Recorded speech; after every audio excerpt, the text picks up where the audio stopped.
TFR. Truth Frequency Radio.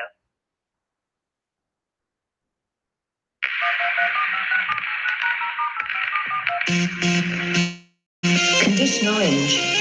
Condition orange. Situation Delta in effect. Please enter your agent number now, followed by the hash key. You have to create the culture. Don't watch TV. Don't read magazines. Don't even listen to NPR. Time comes when silence is betrayal. More for themselves and less for everybody else. But I'll tell you what they don't want. They don't want a population of citizens capable of critical thinking. They don't want well-informed, well-educated people capable of critical thinking. They're not interested in that. That doesn't help them. Think for yourself. Question authority.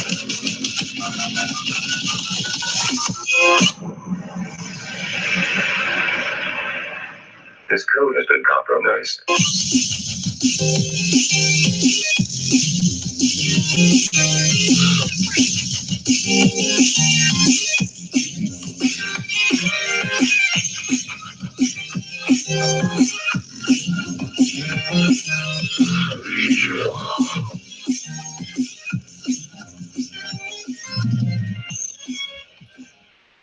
Welcome back, Truth Seeker. Wednesday, February 6th, 2019.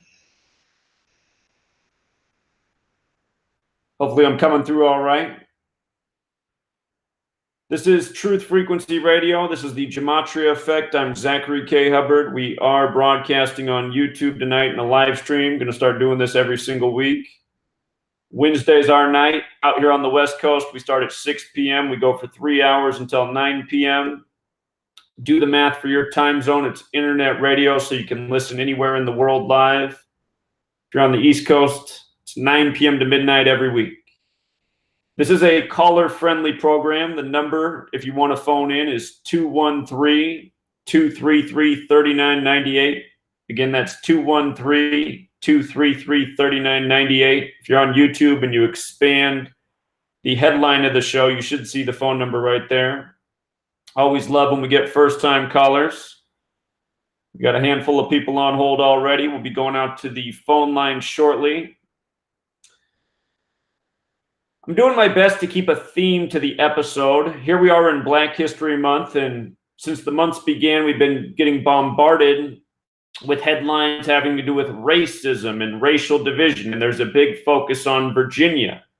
And something we've been watching this year is, what's going to happen? It's the 400-year anniversary of African slaves arriving in the United States come August 2019.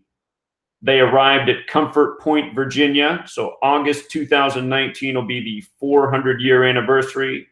400 years gets its significance from the Bible, from Acts 7:6. It's interesting that it's Acts 7:6.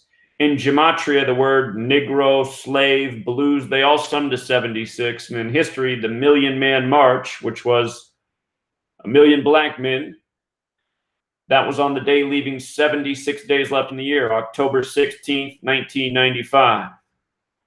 So anyway, the theme tonight, I'm going to be talking about this racial divisiveness, how it always heats up around this time of year, Martin Luther King Jr.'s birthday, Jackie Robinson's birthday, Black History Month.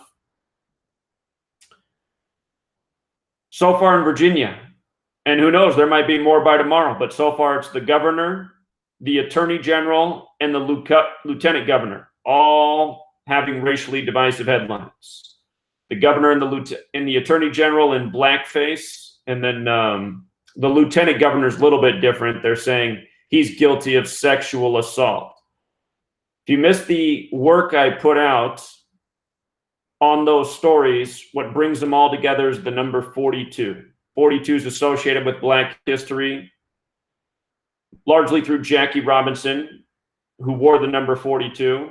Lo and behold, in Gematria, Jackie equals 42. So does February, what is Black History Month. So does the word slavery. A lot of things having to do with Black history are summed to the number 42, including the word bus, Black history on the bus. Rosa Parks, born on February 4th, a date that can be written 4/2.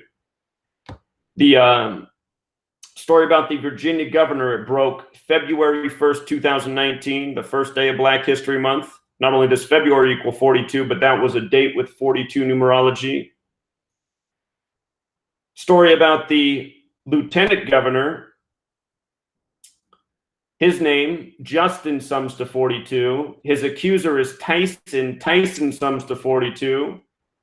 Those of you who are sports fans, you probably watched the recent sports documentary, the 30 for 30, 42-1, about Mike Tyson getting beat by Buster Douglas. That was also a fight on the 42nd day of the year, once upon a time, February 11th. And with regards to the Attorney General, story that also emerged today, they're saying he dressed up as the rapper Curtis Blow in blackface. Curtis Blow equals 42, and this news broke today, 181 days after Curtis Blow's birthday. That's the 42nd prime number. And Black history sums to 181. Every year from Obama's birthday, August 4th, to the start of Black History Month is 181 days. And there's a whole lot more to all of this, but just understand, you learn this code of Gematria, you can really see through these riddles and how they're always encoded with the same numbers. You know, oftentimes numbers that are already familiar to you, like 42 in Black history. So the list of people on hold is growing. I want to go out to the phone lines before it gets too long. And tonight, you can call in and talk about whatever, but I want you to start with this. What is the most racist thing you've ever done? If you've never done anything racist, you can say that too. Or if you'd rather not answer that question, the other thing you can share is, do you see much racism in the world you live in today? Or do you mostly just see it in the media, where they seem to constantly remind us of our differences and the hatred of the past? But if we can all do that, we'll have a theme to the show, and then it won't seem like it's all over. All right, let's go out to East Bay. East Bay has been having some trouble with his phone in recent weeks. East Bay, are you there? Hey, Zach, can you hear me? Amazing. Zach, I can. Can you hear me? I can hear you. Can you hear me? I can. Oh, wow. I can't believe it myself. I don't know. Is it a conspiracy, or is it because I'm on a corner that's super busy, like I'm by the freeway at rush hour, and the calls get dropped? I have no idea. But, hey, on the racism thing, let me mention, like I'm half Japanese and half white, and just a tiny smidgen of Amazonian, like 2%. And I'm older, and I used to be pro-white, but because I'm half white, and my dad's blonde hair and blue-eyed, but I've been treated so badly by your average white American that I really am pretty down on white Americans. I was married to a German girl, and European whites are very cool, but white Americans, they got a problem. It doesn't mean that other people don't have a problem as well, but white people really have their own kind of weird problem about racism. They're just so difficult to deal with, and I'm half white. I've really almost given up on them. Just really terrible. The one thing I'm most of is they're the people who don't want me in their tribe. But I look so unusual that Indians, Native Americans come up to me and ask me what tribe I'm in, and Espanol, they come up and talk to me in Espanol. Tibetans think I'm Tibetan. Central Asians think I'm Central Asian, on and on and on. Everybody but white people think I belong in their tribe. Anyway, the other thing I want to mention was, like, is for February is you're always talking about London Breed, the mayor in San Francisco, right? And she's a black lady, but she has a brother. Did you ever do any research on her brother? I have not. Okay, her brother's named Napoleon Breed. And I remember this was a big news story. I forget how many years ago, but there was a car chase on, I think it was the Golden Gate Bridge, with a bunch of gang guys, and they threw a woman out of the car, and she got hit by a bunch of cars. They got caught. That was her brother. And guess how long his prison sentence is? 42 something. 44 years. Oh, 44. 44 years. Okay. So hey, do some research on her brother. Pretty amazing. I will. And hey, I'm glad you do that, the day in history stuff. All I can say is that, again, Fomenko and that kind of thing, that line of reasoning, if you look into it, you'll be astounded. It's all math. It's all stats. You're the guy. But what you'll find is if you keep going back in history, that they took over Europe in the 1400s, they rewrote the histories so that all the histories going back into the ancient times are fake, but they're all probably by the Gematria. And then when they were coming forward from the 1500s on, they made all the news and all the things happen by the Gematria. So that's why all the news is by the Gematria. That's why you'll find it all fits in. But when you mention the council and I see it, it never happened, man. It never happened. Check Fomenko. Whether he's technically right or not on every detail, that's the way to go. You should look at it. All that stuff. It's really amazing. Okay, so I just want to chime in again. Really answer a lot of real quick. Let other people get going on this thing, okay? Okay, I appreciate it, East Bay. I just want to remind that I'm totally with you on the Fomenko thing. It makes a lot of sense to me. And I think him and I are coming to the same conclusion, just showing it from two different angles. So it does seem to me that the history has been falsified by the numbers. I'm with it. That's right. And I'd recommend a show called Unspun on YouTube as well. The shows with Jake, I think his name is Jacob Duelman. They're all about Scaliger, the guy who did the timeline. And all his buddies were the guys who wrote the Bible, the fake Bible, and all that. Hey, let me get off the line. There's a lot of other people. I'm glad I got through for once, man. I thought it was a conspiracy. I was wondering, man. Well, it was weird. It was weird because you were always able to get through. Keep up the good work. All right, appreciate it. You have a good night. Glad we heard your voice. All right, one step at a time, man. Keep it up. That's right. Take care. Okay, bye. Yeah, it'd been like a month and a half since his cell phone worked. He always got through fine before, and then the last month and a half, just every time, couldn't make a connection. Let's go out to California. What's going on, Zach? Can you hear me? Yeah, I'm going to boost your volume a little bit. I'm going to boost it. Yeah, you should be good now. All right, I just wanted to add a couple of things to that LeBron James game yesterday. Okay. And like you mentioned, it was 42 days after his injury, and when he said those remarks, those Jewish remarks, he lost by 42. And the first time out of the game, this guy named Bogdanovich, he scored all 10 points, and they went to commercial at 10-2. Huh. Wow. And they made a big deal how Bogdanovich scored all the points, right? I was like, goddamn. So I had to look into it. His birthday is 10 weeks and 2 days from the game. Okay, so let's just pause real quick. Let's just pause so everybody knows what this means, because I believe you know what it means, obviously, but most people don't. Okay, so LeBron, remember Christmas Eve, LeBron got the headlines about posting on Instagram that he was getting that Jewish money. And then the next day, Christmas Day against the Warriors, he supposedly got injured. From the day of the injury to the day of him getting beat by 42 points yesterday was 42 days later. And LeBron James in Gematria sums to 42. And again, I'll put it out there. His father is Nate Thurmond, who wore the number 42 for the Warriors and Cavs. But 42, the N-word equals 42 in Gematria. The N-word also sums to 102. And the caller's making these points about 42 as well as 10-2, which is, how would you read that on a scoreboard? 102, and then the man's birthday, the player he's discussing. Also, with regards to 10 alone, when you write out 10 as a word, it has Gematria 42. So, okay, caller, go ahead. Yeah. All right, I got one more, and then that left the Lakers at 60 wins all time versus the Pacers. 60. Come on.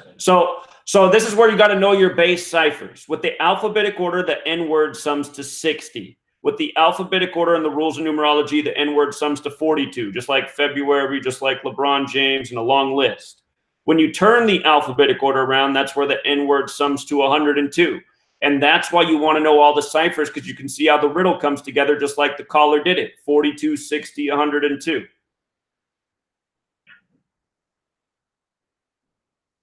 Yep, yeah, that's pretty much all I had, Zach. You're the man out here, so keep it up. We're following you. So appreciate it, man. Thanks, you brother. took that further than I did. Excellent work. You keep up the good work yourself. Thank you. All right, thanks. All right, you have a good night. Now, remember, tonight the rule is when you call in, you can talk about whatever, but you're also supposed to share. What's the most racist thing you've ever done? And if you're not comfortable with that, that's okay. Then you can just say what racism you observe in this world. And if you don't observe any outside of the news media, that's fine to say too. But that is the theme of the night. We just want to hear people's personal stories, beliefs, perspectives. Let's go out to Nebraska. What's up, Zach? What's up, man? Not much. As far as the most racist thing I've ever done, I was really trying to think of things. I can't really think of too many things because, I mean, I'm from Omaha, Nebraska. There is a good black population in my city, but not many. You know, we are a minority here, but the list can go on and on for how many racist things I've encountered, just especially with police officers in this particular city. But that's every, I don't say everybody's story, but it's a common theme around these parts, especially in North Omaha, where most of the black people reside. But I just was looking at this 21 Savage thing. A few years ago, one of my favorite rappers was killed. His name was Bankroll Fresh. He was from Atlanta also. I remember that. He was killed by another rapper. Yeah, he was killed by a guy named No Plug. This dude was also from Atlanta. He like 21 Savage's friend or compadre, hang with the same entourage, whatever you want to say. 21 Savage and No Plug were going around doing interviews a little bit after the murder, just pretty much laughing about it because they ended up getting acquitted for self-defense. There's video footage of Bankroll Fresh brandishing a weapon or whatever, but they was going on doing interviews and just laughing about it, making the situation light. And 21 Savage since then has been going more into stardom. I don't want to say it was a ritualistic murder because like I've been trying to find numbers with this whole murder. The only thing I can really point out is Bankroll Fresh was murdered March 4th, which can be written 3/4. I know murder has Gematria of 34, but only thing I've seen recently is since 21 Savage has been in the news, there's a little bit of correlation between that February 4th date when it came out and Bankroll Fresh's previous birthday. His birthday is August 2nd. So there were some numbers there, like it was 2 years and 11 months actually since his death and since that news came out. But I mean, there's no real gematria that I can connect. Maybe if you can put your eye on it, but I've been trying. I know that there's just organic gematria, but I can't find anything with this situation. But I know 21 Savage has something to do with it, and just with him being in the news right now is just really coincidental, if you ask me. Sure. I just went and pulled up my old post on the death of Bankroll Fresh. Like you said, he died March 4th, and murder equals 34. You can also write that date 4/3, like 43. Killing equals 43. RIP 43. 43 is the 14th prime. Dead equals 14. End equals 14. What I noticed in the initial headlines is they said that he was affiliated with the rapper 2 Chainz. And 2 Chainz has that gematria 34 as well. So I thought that was interesting at the time. And 2 Chainz was 38 years old when he died at the time. Death, murder, killing, it's all 38 as well in gematria. So those were the things that stood out to me. I think Atlanta might have a 38 number in gematria as well, too. Can't really remember. It might be. I think the Falcons equals 38, the football team there. But with regards to the 21 Savage news, what was funny about that is it came out the day of the Super Bowl. And 21's the 6th triangular number, meaning if you had 1 through 6, it equals 21. And it was all about Brady getting his 6th ring in the script. And they also said that 21 Savage is really British. The news story came 104 days after his birthday. British equals 104. So it was just some propaganda for the day of the Super Bowl. Another riddle about the script for Brady picking up 6, which we've been talking about for more than a year. So yeah. I also think just that whole Atlanta rap thing. When I was doing my research, it's just weird. Like most of the main Atlanta rappers right now, they're either born in like August, September, or October. I thought that was very, very interesting for the most part. Not all of them, but a big handful of Atlanta rappers are born in those 3 months. And also, I do want to shout out a YouTube page. His name is Joe Gilberti. He's like a civil engineer. I just ran across him. He was talking about underground pure alkaline water that they've been trying to hide from the country in Florida for years. So I just thought I'd throw that out there. It seems real legit. But yep, Joe Gilbert, he's talking about pure, fresh, clean water underground that leads to the ocean. But that's all I had. Zach, you could go ahead and mute me. All right. Listening in to the show, bro. Appreciate it. Good call. Joe Gilberti. I'm going to look that up. You have a good night. Yes, sir. You too, sir. All right. Take care, man. All right. Looks like Zenith of the Alpha's up. We got 5 minutes till the break, Zenith. Hello, Zach. How are you? Zach, can you hear me? Yeah, you're good. Hey there. Oh, yeah. So I can't think of anything racist that I've done, anything to the extreme. Maybe when I was a kid, some kind of joke or something on TV I repeated. But that's where I think racism is mostly perpetuated, is through the media, through music, through television, movies, and things like that. I can't really speak much on racism, but at the end of my little deco here, I will talk about racism a little bit. So this year, right, we'll get a page of notes here. At the end of Super Bowl LIII, Julian Edelman was named Most Valuable Player. More often than not, when New England wins a Super Bowl, it's Tom Brady who gets that award. Now, the only other player to be awarded Super Bowl MVP as a Patriot was Deion Branch back in Super Bowl XXXIX. Using Gematriadatabase.com's date-to-date calculator, if you include the ending date from Deion Branch's birthday through Tom Brady's birthday, is a span of 17 days. So I want to focus on that number. And when I mention a Super Bowl, I'm going to mention a few Super Bowls. When I mention them, I'm going to use their proper Roman numeral title to keep the focus on 17.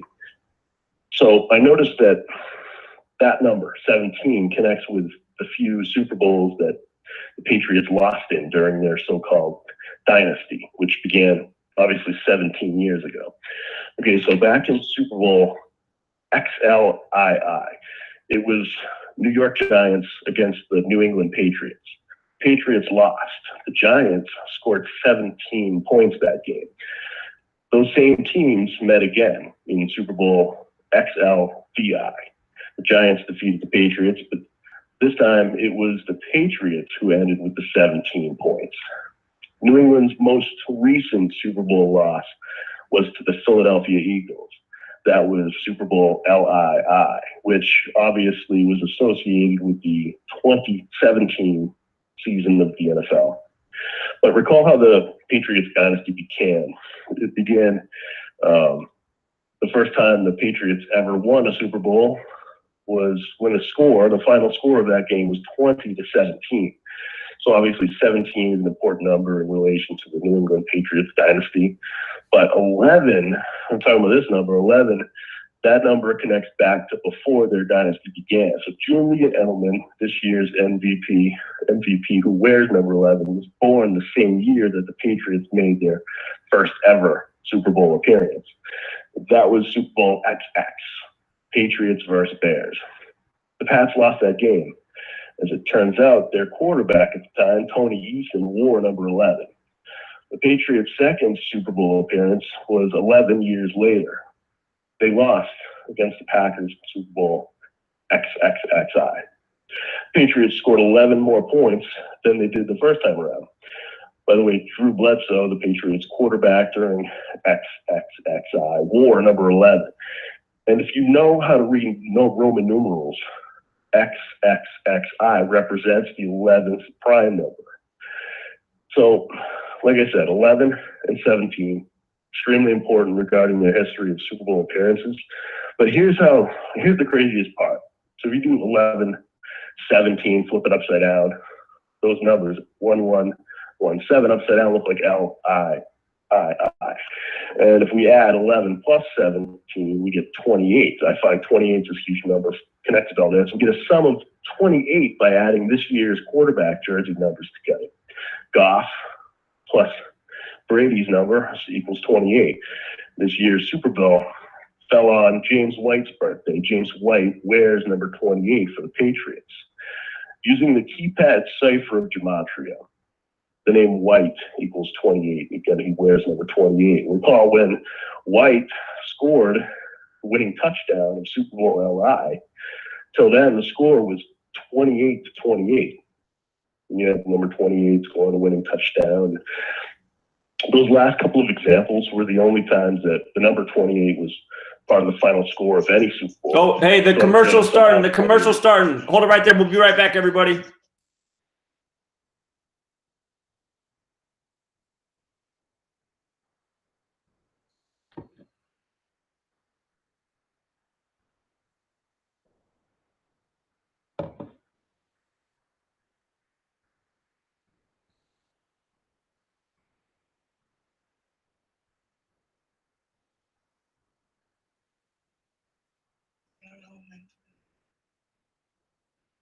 All right, just as a reminder, I have to mute when it goes to commercial. We're on the commercial break right now. And during the commercial break, what I'll do is I'll interact with the YouTube chat. Yeah, that was Zenith of the Alpha. He's still on. We'll come back to him. What I was thinking about when he was talking about 11 and 17 is 11 times 17 is 187. That's a number that's come up in Tom Brady's career when they just had the Super Bowl parade the other day. Was it yesterday? I think it was yesterday. When they had the Super Bowl parade yesterday. Yeah, it was yesterday. That was Tom Brady's 187th day of his age. 11 times 17, the number Zenith was talking about, equal 187. And remember, when you put 11 and 17 next to each other, so it's like 1,117, that's the 187th prime number. So anyway, I think he's going somewhere with that 11 and 17. He's probably going to make that point himself, and we'll see if he does when we come back from the break. But yeah, that was Zenith of the Alpha. He's always got some deep observation.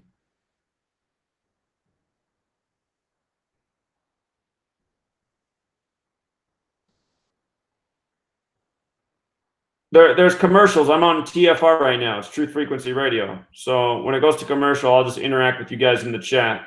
It's a minute and a half till the show comes back. Yeah, I'm drinking the chamomile tea. You guessed it.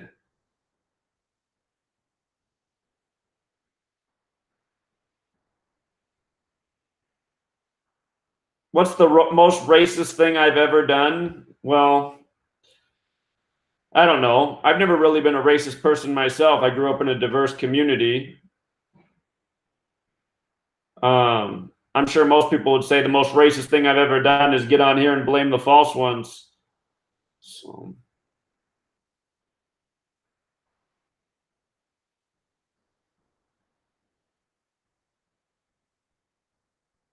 Oh, that's interesting about the 187 days from the parade to the date we're looking at. Very interesting.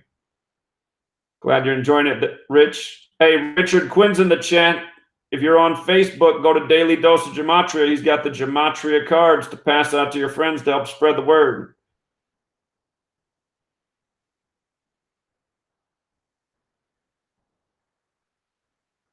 TJ says anytime he talks about Gematria on other channels, people call him a troll. It seems that YouTube is mostly just, I don't know, a disinformation platform.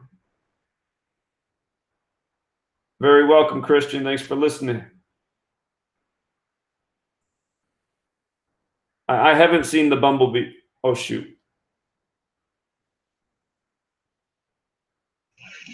No fear. Real people. Real radio.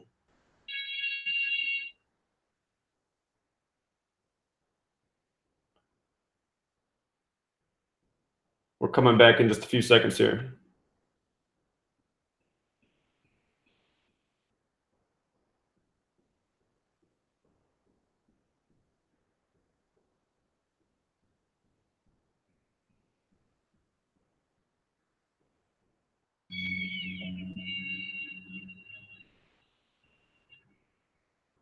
All right, True Seeker, we're back. This is the Gematria Effect. We're taking your calls. I thought the music was over. There it goes. It's Gematria Effect. We're taking your calls. We got Zenith of the Alpha on the line. He's making an observation about the numbers 11, 17, and 28 in Patriots Super Bowl history. He sees a recurring pattern. And we got interrupted by the commercial break. If you want to phone in tonight, the number's 213-233-3998. Be taking your calls all night. If you do call in, though, the theme of the night is racism. You know, every year, this time of year, the media tries to program us with the racial divisiveness of history's past. It's going on in a big way right now, especially in Virginia. Again, this year, it'll be the 400-year anniversary of slaves arriving in America, in Virginia. That'll be in August 2019, month we already got our eyes on. But right now, to start off Black History Month, all eyes on Virginia with the governor, attorney general, and lieutenant governor. So if you call in tonight, just your opinion on racism. Have you ever been racist? Have you observed anything horribly racist in your life? Does it seem that racism just exists in media now? Your opinion. So that said, let's go back out to Zenith. Zenith, you still there? Yeah. I'm sorry. I'll finish up here. But yeah, no, so we started talking about 17 and 17-year dynasty and stuff like that, and 11. Before I get back to the 28 thing, I just want to say about 17. So 17, from watching your work from way back in the day, you talked about the 17th triangular number, how that connects with 153, and now the 153, you know, the miraculous catch, 153 fish. Well, just prior to the Patriots' first ever Super Bowl appearance was this big campaign about squish the fish. I don't know if you remember that from 1985 Patriots season. But look into that, because this is all connecting, especially isn't next year isn't the Super Bowl going to be hosted in Miami? Yep. This coming year? Uh-huh. It's all part of the riddle. Squish the fish with the Patriots.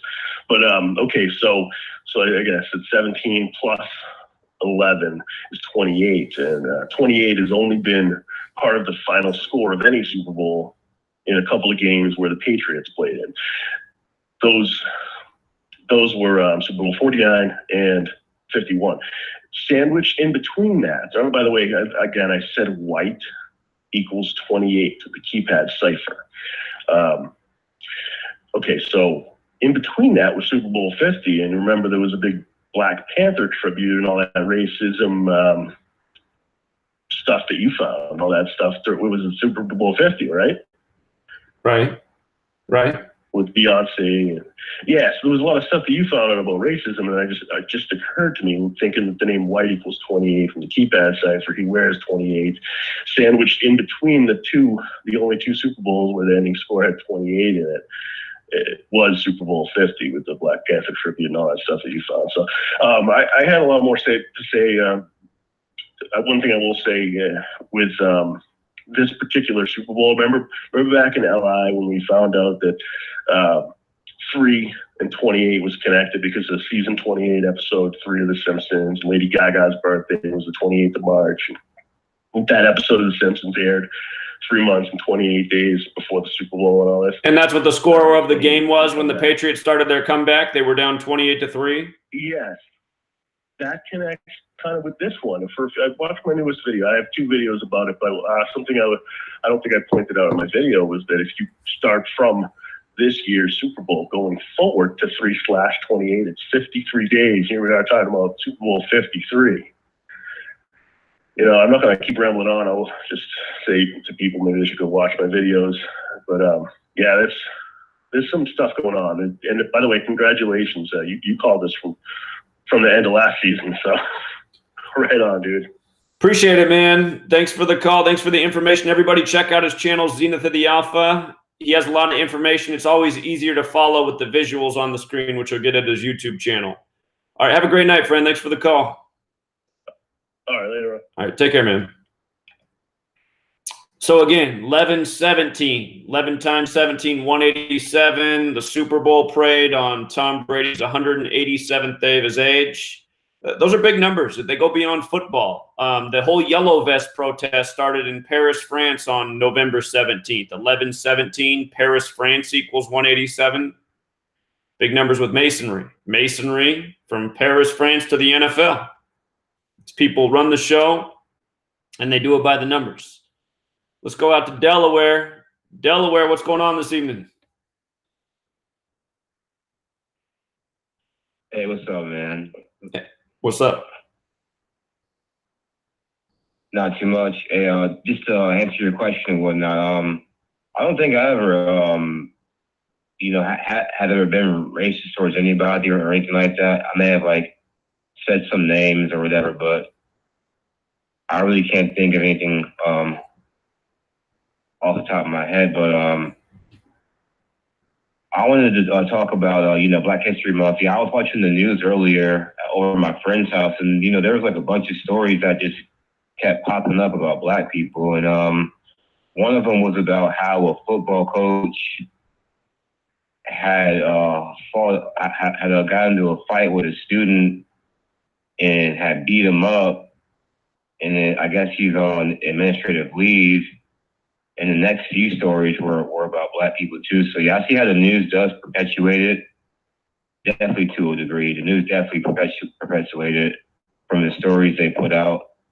And also, there are some instances where, you experience it in real life yourself, because I have to myself.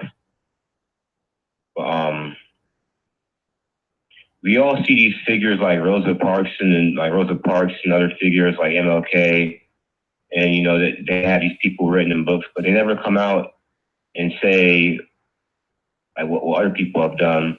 Like, for instance, everyone knows that Rosa Parks was, quote unquote, the first Black woman to sit in front of a bus, but she really wasn't. There was another woman by the name of Claudette Colvin when she was, when she was 15 or 16 years old. She was pregnant at the time. And she got into a bus that was segregated, and she sat in front of the bus, and she was arrested. I think it was a few months before Rosa Parks actually did it. And the reason why this woman didn't get recognized because first she was pregnant, and then the National Advancement Association or whatever didn't want to cover the story because they knew they couldn't make money off the story. They knew that they could make money off Rosa Parks because it'd be a bigger deal. Because most Black figures are sellouts. To keep it real with you, most of the ones that come on TV are part of the Black version of Yale Skull and Bones called the Boule Society. Most of them are serving another agenda. Another agenda, and or the white man's agenda at the time. So that's why a lot of those people are prominent, quote unquote prominent figures. And Martin Luther King Jr. I got some stuff written about him. I read some books that were written by people from the FBI who even talk about some of the essays or some of the things he wrote. King's essay, The Place of a Reason, Experience, and Finding God, written at C. Closer, pirated passages from the work of theologian Edgar S. Bridham, author of Defining God. His second essay, called Contemporary Continental Theology, was written shortly after he arrived at Boston University, was largely stolen from a book written by Walter Marshall Horton. From the New York Times of October 11th, 1991, page 15, we learned that on October 10th of that year, a committee of researchers at Boston University admitted that there is no question that Dr. King plagiarized in the dissertation. And on September 7th, 1957, a special meeting was attended by MLK and 4 others at a strange institution called the Highlander Folk School in Montego, Tennessee. The school was a communist front, having been founded by Miles Horton, Communist Party organizer for Tennessee, and Don West, Communist Party organizer for North Carolina. The leader of the meeting with MLK Jr. or Ramaphosa Horton and West, along with Abner Berry and James Brunswick. And where's some other important information I wanted to read? Okay, here it is. MLK was the son of a black preacher at the time who was known as Daddy King, who named his son Michael. This is in 1929. It wasn't until the year 1935 when his father had an innovation to name himself after the Protestant reformer Martin Luther. He later revealed to his congregation that subsequently they were to specify him as MLK and his son as Martin Luther King Jr. The following name changes were never changed or legalized in court. MLK Jr.'s real name to this day is Michael King.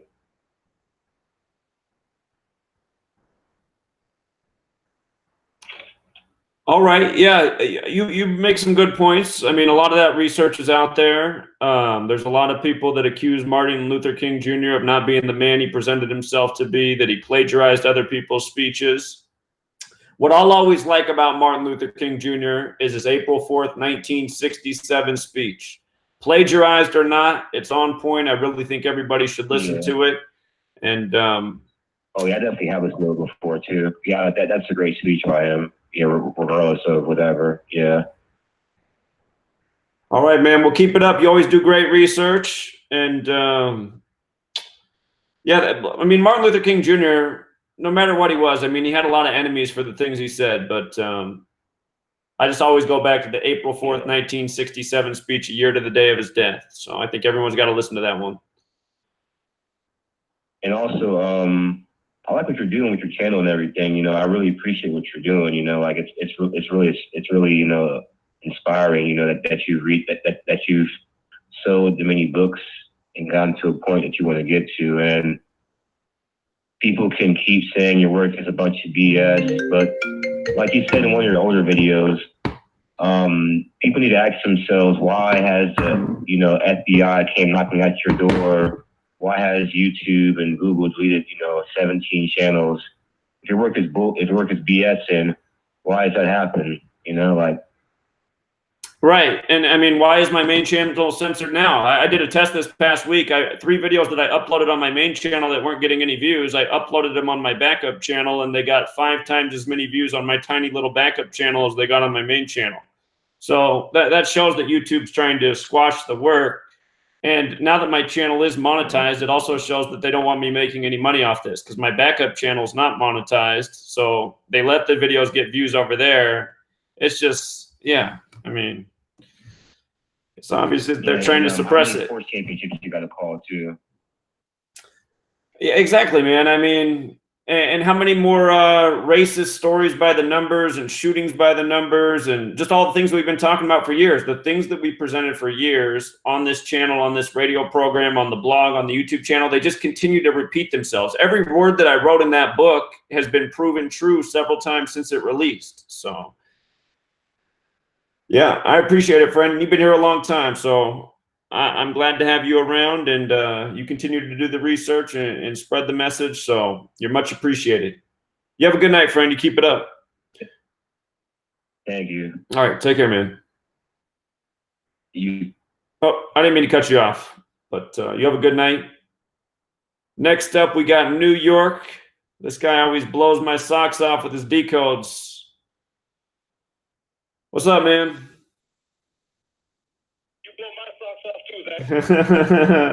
well,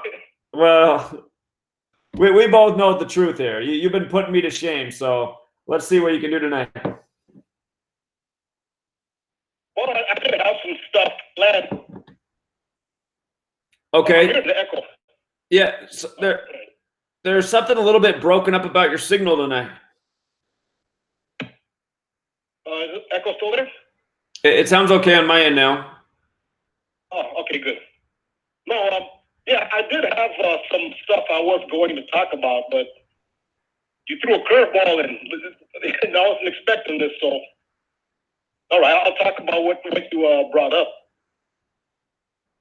I got to be able to hit the curveball. You know, you got to be able to adjust. Right, right. Yeah, you're looking fastball, get the off-speed pitch, you got to be able to handle that. That's right. You're a pitcher, so you know. Exactly. No, I would say about racism that I've perpetuated, but I'd say that definitely growing up, my view of gays, the homosexuals, was that they were sinful and deserved to go to hell. And you know, thank God I got past that. But I think I'm thinking, looking back, I think that's the worst, I guess, kind of prejudice that I had, was the belief that gays were, you know, deserved to go to hell and they were sinful. But yeah, I got past that. Thank God. When you're saying you talk about, I guess the reason for the question is you're trying to gauge whether these incidences of racism in the media, whether the media is hyping them up and making them seem like they're more prevalent than they really are, or whether they are an accurate portrayal of the rate of racism. I guess that's what you're trying to gauge. Right. But a couple of things. Well, one thing I'd say is that when you talk about racism, it's you can't just boil it down to insults. So, like, if you eliminate insults, like just say there are no more, people appearing in blackface and saying "monkey this up" and using the N-word. And if you could just put a stop to that, you would end racism. But that's really reducing. That's not really addressing the heart of racism. It's not just insults are just surface of racism. Real racism is, it really takes power, political and social power, economic power, to be effectively racist. Just a mere insult is pretty much not to diminish it. No one wants to work in an environment where you're continually being verbally, abused, but that's not the real substance of racism. So if all we're focusing on is insults, like Donald Trump, calling Haiti and African countries, SHIT whole countries, that's just the surface. I say as far as racism, I guess the strongest case for there being racism rampant in the present day is the statistics on the incarceration rates, for example. The incarceration rate of African Americans at present, you can say that African Americans are the most incarcerated people in the history of the world. The United States at the moment has the highest incarceration rate in world history. And the most incarcerated people in that system are African Americans. Now, if that's not racism, then the argument would be, well, they must deserve to be incarcerated. And then that would be the only other argument. Or are black people really that depraved, black Americans, that they're the most incarcerated people in world history? They must be the most criminally inclined people in world history. But these statistics, those statistics don't lie. The other indication is the wealth gap.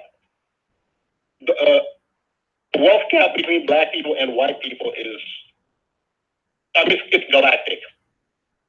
In fact, the biggest drop in wealth, the greatest wealth decrease in the African American community actually happened under Barack Obama.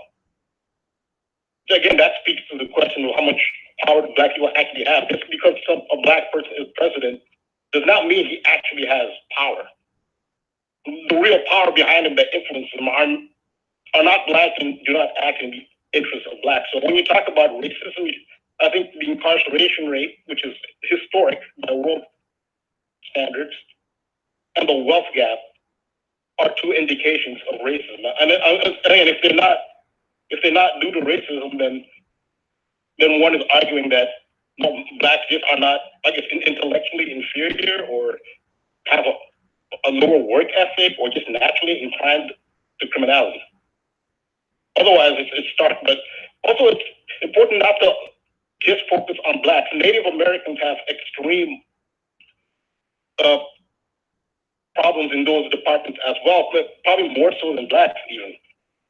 And the question is, why isn't there more focus on Native Americans? They're incarcerated. In fact, as far as police brutality and police killings, there's a really high rate of police murders of Native Americans, and those don't make the news. So what I would say what makes the news is actually the tip of the iceberg. As far as me personally experiencing, I've heard, like just at night, and I didn't see it, but I heard police shooting a black male once. It was a Saturday night / Sunday morning, and I heard 6 shots ring out in the middle of the night. And it turned out that a white police officer, and granted, this kid was not an upstanding citizen. He was running around the streets shooting a gun in the air, and somebody called. But when he was finally apprehended, he was lying on his back. He'd thrown the gun away. He didn't have the gun. And the police officer was standing over him while he's on his back. And at point blank standing over him, the police officer emptied 6 shots into his chest. I personally heard it. I heard the 6 shots. But I've also I worked with someone. He's Puerto Rican. He was living in Brooklyn. He got shot by the New York Police Department. That didn't make the news. He almost died, actually. And his settlement was just $90,000. So I actually know somebody who's been shot by the New York Police Department. That wasn't in the news. I worked with another person. He's black, but he's from Honduras originally. And his brother was shot by the New York Police Department. And basically, he was drunk and driving erratically. And for that, he got shot. And that didn't make the news either. So I would say what does make the news is the tip of the iceberg. The question I have is, if so many of these incidents do happen, these are not orchestrated, they're genuine incidents, then why do they need to orchestrate? That seems to be the question. Sure, and it is a fair question. I pointed out the same thing. I mean, most stuff doesn't make the news, but the stuff that's made in the news is orchestrated and contrived by a code. So, yeah, why do they need to do it? I'm saying if they want to promote division and racism, and anger, among minorities, or anger towards whites, and anger, about whites are going to defend themselves and take the side of the police and that. If they wanted to do that, there are plenty of real life incidences for them to use without having to orchestrate. That's what's kind of weird. I just have a theory on that. I think a lot of people involved in the orchestrated events are actually initiates or members of the Brotherhood, quote unquote. And these are rituals. Again, this is just a theory. And for a ritual to work, there has to be the elements of the ritual in place. Like, for example, Gematria, if they're utilizing that, the names have to fit the Gematria, the location has to fit you know, the necessities of the ritual, and all elements of the ritual have to be in place, and that's why they need to orchestrate them. Whereas if they use an organic, quote unquote, incident, they wouldn't have those magical elements in place for their ritual. So I'm just speculating that maybe these are rituals, but they're rituals for something, to manifest something. And I would posit that what they want to manifest is something that's not positive for blacks. I talked about the Project Eliminate, which is, you can go to UNICEFusa.org, where they have supposedly a vaccination program, but they actually call it Project Eliminate, and it's being issued in Kenya. And sure enough, in Kenya, there's a crisis of infertility. Sure enough. And what they're trying to do is eliminate black people. I mean, so it does. So I think these are rituals for something sinister. I'll give another example. New York Police Department, they had a program which they called the Broken Windows Program. Broken Windows was so called because what they're saying is we'll crack down on misdemeanors and like acts of vandalism, hence the term broken windows. Like if a window breaks, that's vandalism. They're saying by cracking down on vandalism, we'll prevent further, more serious crimes. Because their belief, it wasn't really their belief, an excuse, is that, it starts with misdemeanors and it escalates to felonies. So we'll crack down, and they call it the Broken Glass program. Now, broken glass is a direct reference to a Nazi. Let's stop right there because we're going to commercial. We'll continue right when we come back. Okay. Sit tight, everybody.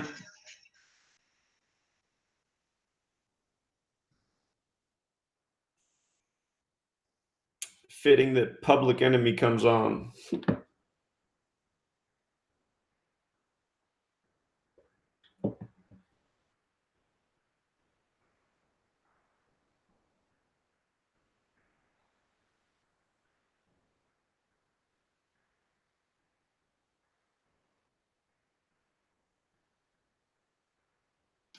All right, so we're on a 3-minute break. While we're on commercial break, I'll interact with the YouTube chat again. MacGyver, episode 3, or what is that? Season 3, episode 14? Huh. Is there a new MacGyver show? I didn't know there was a new MacGyver. February 1st, 2019. I remember MacGyver on when I was a little kid.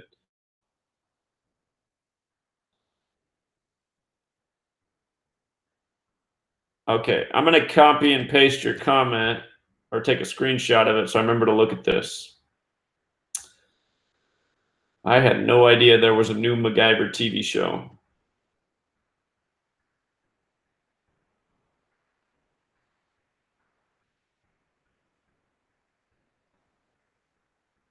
Thanks, who sees you. Glad you're listening. Appreciate it.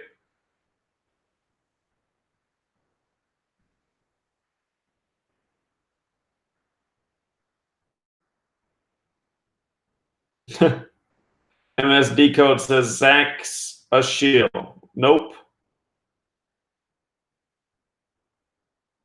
Does chamomile equal 47? I'm going to have to check that one out.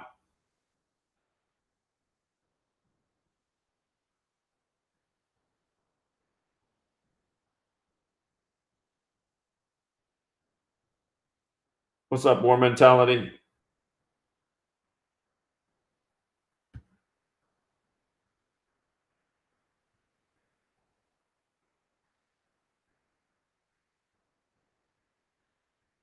Thanks, Rita. Schumer's wife. I don't even know who Chuck Schumer's wife is. That's something else I'll have to look into.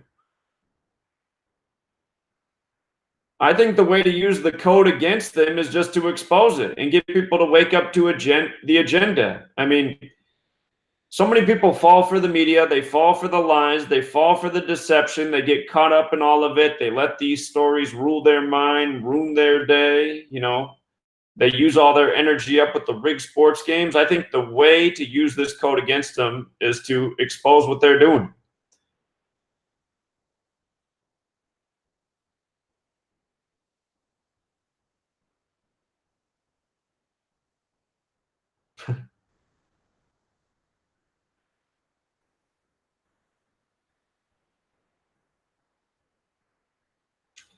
I always stay away from the whole tranny thing because I cannot prove that anyone's a tranny.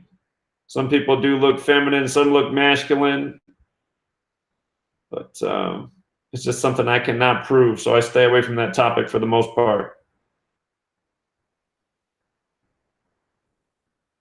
All right, looks like we're coming back, Truth Seeker. Truth Frequency Radio.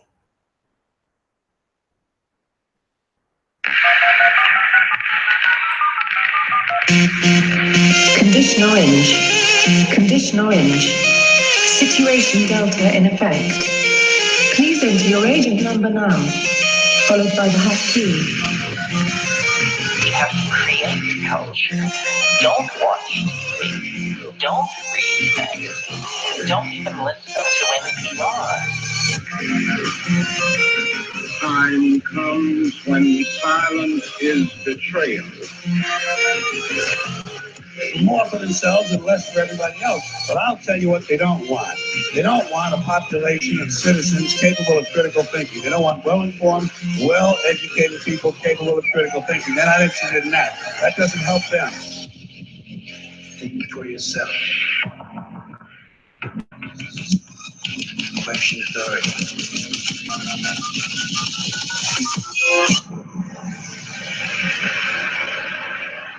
This code has been compromised.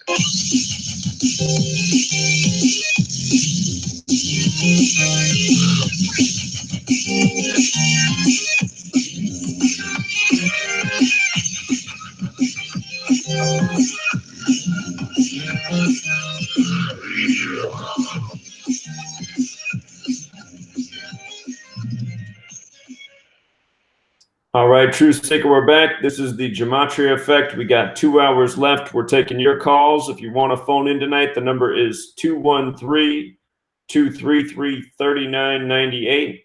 Going to go back out to the caller in New York, sharing with us his observations about racism in reality and the media. Got interrupted by the commercial. You're back, friend. Thanks. Oh, yeah. I was talking about the New York Police Department policy called the broken windows policy. And it is a reference to the Nazi Kristallnacht, which means the night of broken glass. I think that's the night when the Nazis went into Jewish neighborhoods and smashed their shop windows and homes. And it was nicknamed the night of broken glass. So when the New York City Police Department came up with broken windows policy, it sounded suspiciously similar to Nazi terminology. And I don't think it's a stretch to correlate the New York Police Department and Nazis. I mean, there's way too many stories. I know upper middle class and upper class blacks who've been pulled over, stopped, being slammed on the hoods of their cars. I'm talking about people who work on Wall Street who've been treated like that. Driving a Range Rover with a net worth of hundreds of thousands of dollars, and they were treated like that. So, yeah, that's I think what you see in the media it's the tip of the iceberg. But that's just my question is why they need to orchestrate these events if these events really do happen. And I think it's for ritual purposes. But another thing I want to say real quick is one thing the media does not cover is the number of white victims of police brutality. Actually, the official statistics on unarmed white people killed by police, it actually turns out there are actually more unarmed white Americans that are killed by police than there are Black Americans. It's just that the number of Black Americans unarmed killed by police is disproportional to the percentage of Blacks in the population, which makes Blacks more likely to be unarmed Blacks more likely to be shot. But the just raw numbers, the total number of unarmed Americans killed by the police are white. Now I'm saying if that's the case, and it is, why are there no really well-known incidents of white victims of police brutality. And there are plenty. There are actually a total more than are blacks. But how come household names of like Eric Garner, Freddie Gray, like you can just name them right off the bat of black victims. Like there's not one white victim where like you can snap your finger and say that yes, there are more of them than there are black people. Sure, that's a good point. Bring, for example, what's that? That's a good point.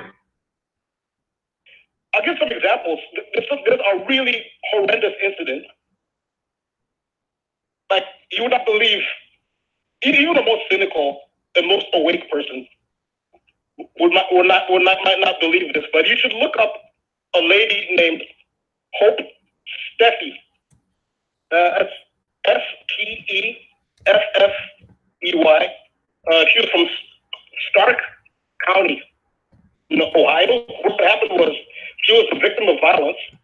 The police were called, and when they took her to the police station, she was basically raped by the police, and they did it right in front of the camera. Now she's white. The police held her down. They're like 5 officers held her down in the cell, stripped her naked, and one of the male police officers in front of the camera. They knew what they were doing because they held her down and spread her legs right in front of the camera. They knew where the camera was, and a male police officer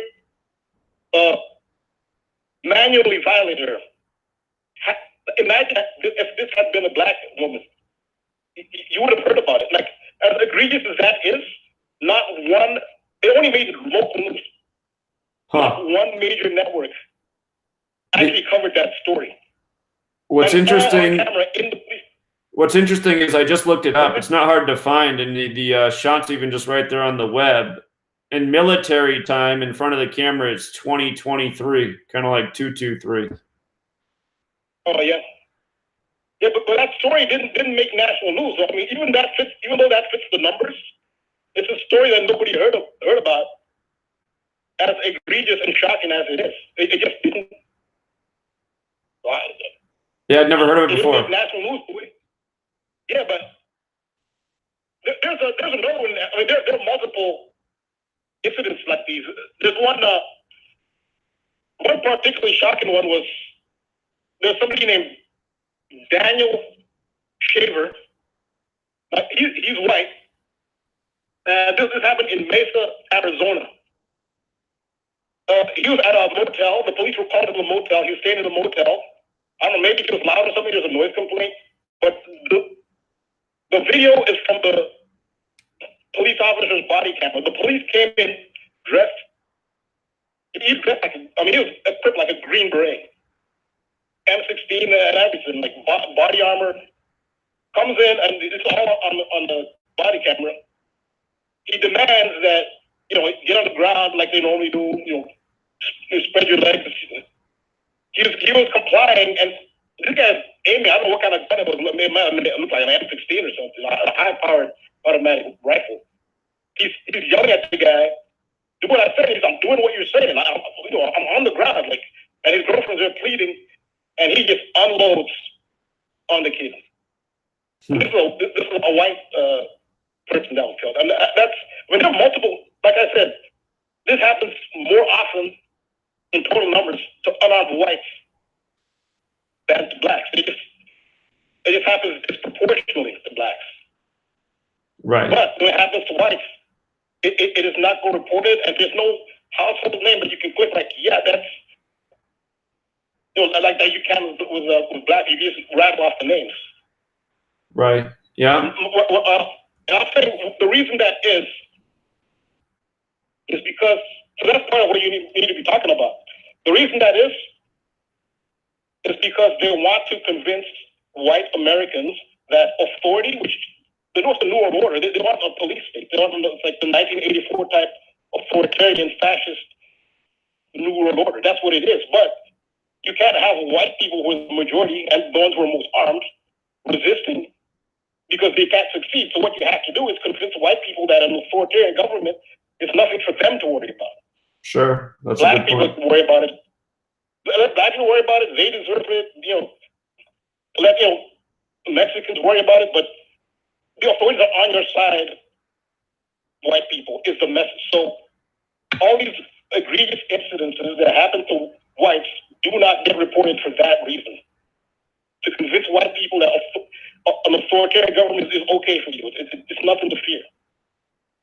Yeah. Yeah, so that's my offering. That makes a lot of sense. All right, great call as always. So, yeah, good information. Yeah. All right, brother, Yeah, you have a good night. All right, take care, man. Appreciate it. He's always got a lot of information and good research. Yeah, I'd never heard of either of those stories before, so I have to look those up. Let's go out to Columbia, South Carolina. How are you? Hey, Zach. Hello. I need a pass. You need a pass? All right. Well, I appreciate you listening. No, from all those questions. Oh, you need a pass from the questions. Okay, you just want to talk about something else. All right, you get a pass. Yeah, you're all right now. You can tell. I don't know what dude was talking about, but you got to stop saying Tom Brady's not going to the Super Bowl anymore. Oh, you think he's going again? Oh, do I think he's going again? He's getting that 27 to tie it up. At 27 to 27. I know it for a fact. For sure. I'm going to remember you said it. I don't think he's going anymore, but I'm going to remember you said it. He's gonna be 42. When you write out 42s, 43, like football. So he has to make history at 42. He'll get 7? He'll be. Remember he said he didn't want to be the GOAT. He didn't like that name. Right. Oh, it's going down. I think it's probably going to be against I don't know, but I'm pretty sure Tom Brady's going to get to 27 for the AFC. Well, I'm going to remember you called it. You could be right. The reason, so just for people who are wondering, the reason I think Tom Brady's done is because 9 represents completion. He's been to 9 Super Bowls now. New England equals 45. That's the 9th triangular number. The entire team's been to 11, the master number, like the 11 men on the field. And I think there's some strong symbolism there. But you saying the 10 and him being 42, getting to his 10th Super Bowl, when you write out 10, it does equal 42. But and he wears number 12. You think he's going to go 12 Super Bowls? This would be their 12th. Oh, I see what you're saying. Take him to the Patriots 12th. Okay. Yeah. Okay, I see what you're saying. Yeah, and like it's gonna be the 54 Super Bowl in Miami. You know, Miami got like that 27 and right. You know, 54 is like a weird number because when you write out like 54 and 45 is like the exact same. Right. Right. Yeah. So like and like 42 sums to 43. When you write out 10, it sums to 12 and 42. I don't know, man. I'm just like I'm pretty like going back to back. Like I'm thinking it's going to be them. Like I don't know, and I really don't care. But it's just like it just seems so perfect. Like he'll be playing his 43rd playoff game in the Super Bowl, getting his 33rd win, staying on 10 losses. It seems like one of those. Well, you're making some good points. I'm going to remember you said this if it's true next year. I'm going to throw this out there for the person who wants to do some seeking. There's a certain quarterback in the NFL. Next year when he gets his first win, it's going to be his 54th regular season win, and it's going to be his team's 540th win all time. And should they make the playoffs and he wins his first game in the playoffs next year, he'll be 5-4 in the playoffs, and all this is en route to Super Bowl 54. So I got my stakes in the oven for that team, but I'm going to let you guys go out and look and see who I'm talking about. But I'll remember what you said about the Patriots. Yeah. It's like his 43rd. It's like the football number, like 29. You know, what if he goes 13-3 and like it'll just be so perfect. And that's just me like thinking. I didn't really do any like hard research, but it's just like this is how it is. Like this is how they do it. Tom Brady goes to Super Bowls every year until he's 45 years old. That would be the ultimate mockery. I just think he's done at 9 though. I want to hope so too because I'm just so sick of it. That 10 in football, Zach. 29. in the pure cipher, and he can stay on 10 postseason losses. Okay. Yeah, I hear your arguments. I'll remember them. Yeah, I'm not gambling to anybody. Don't go out there and spend money and then slander me and Zach's comments. This is just I'm talking to Zach, and you guys just have to hear it. This is the only way I can talk to him. But all right, Zach, I took up too much time. No, it's all right. I appreciate it. You made your point. You made some good points. I'm going to think about it. So I appreciate it. You have a good night, friend. All right. All right. Take care. All right. Next up, it's my imam. How are you this evening? Hey, Zach. Hello. Can you hear me? Loud and clear. Good. I'm going to turn up the speaker just a little bit. Yeah, I've experienced racism from both sides. I worked on horse race tracks for like 7 years. I had a lot of black friends. And when I was raised in California, my folks were like totally non-racist to any degree. I mean, they would have been appalled had anyone ever, been racist around them. I mean, they just would have been. They just weren't that kind of people. And so I wasn't raised that way. So the first time I went back east to work on the racetracks back there, I was really kind of astounded. I was astounded by the people in Delaware and in Pennsylvania. And like one time I went to a restaurant for breakfast with a friend of mine who was black. And it was a little retro diner. It was really kind of a neat looking little place. And so we stopped there and walked in and waited and waited and waited. There were 3 empty tables, and they each needed to be cleared off. And so we waited for someone to come and clear one off for us, and no one did. And everybody was like ignoring us. And so I just walked over the table and started scooting the dishes toward the end of the table.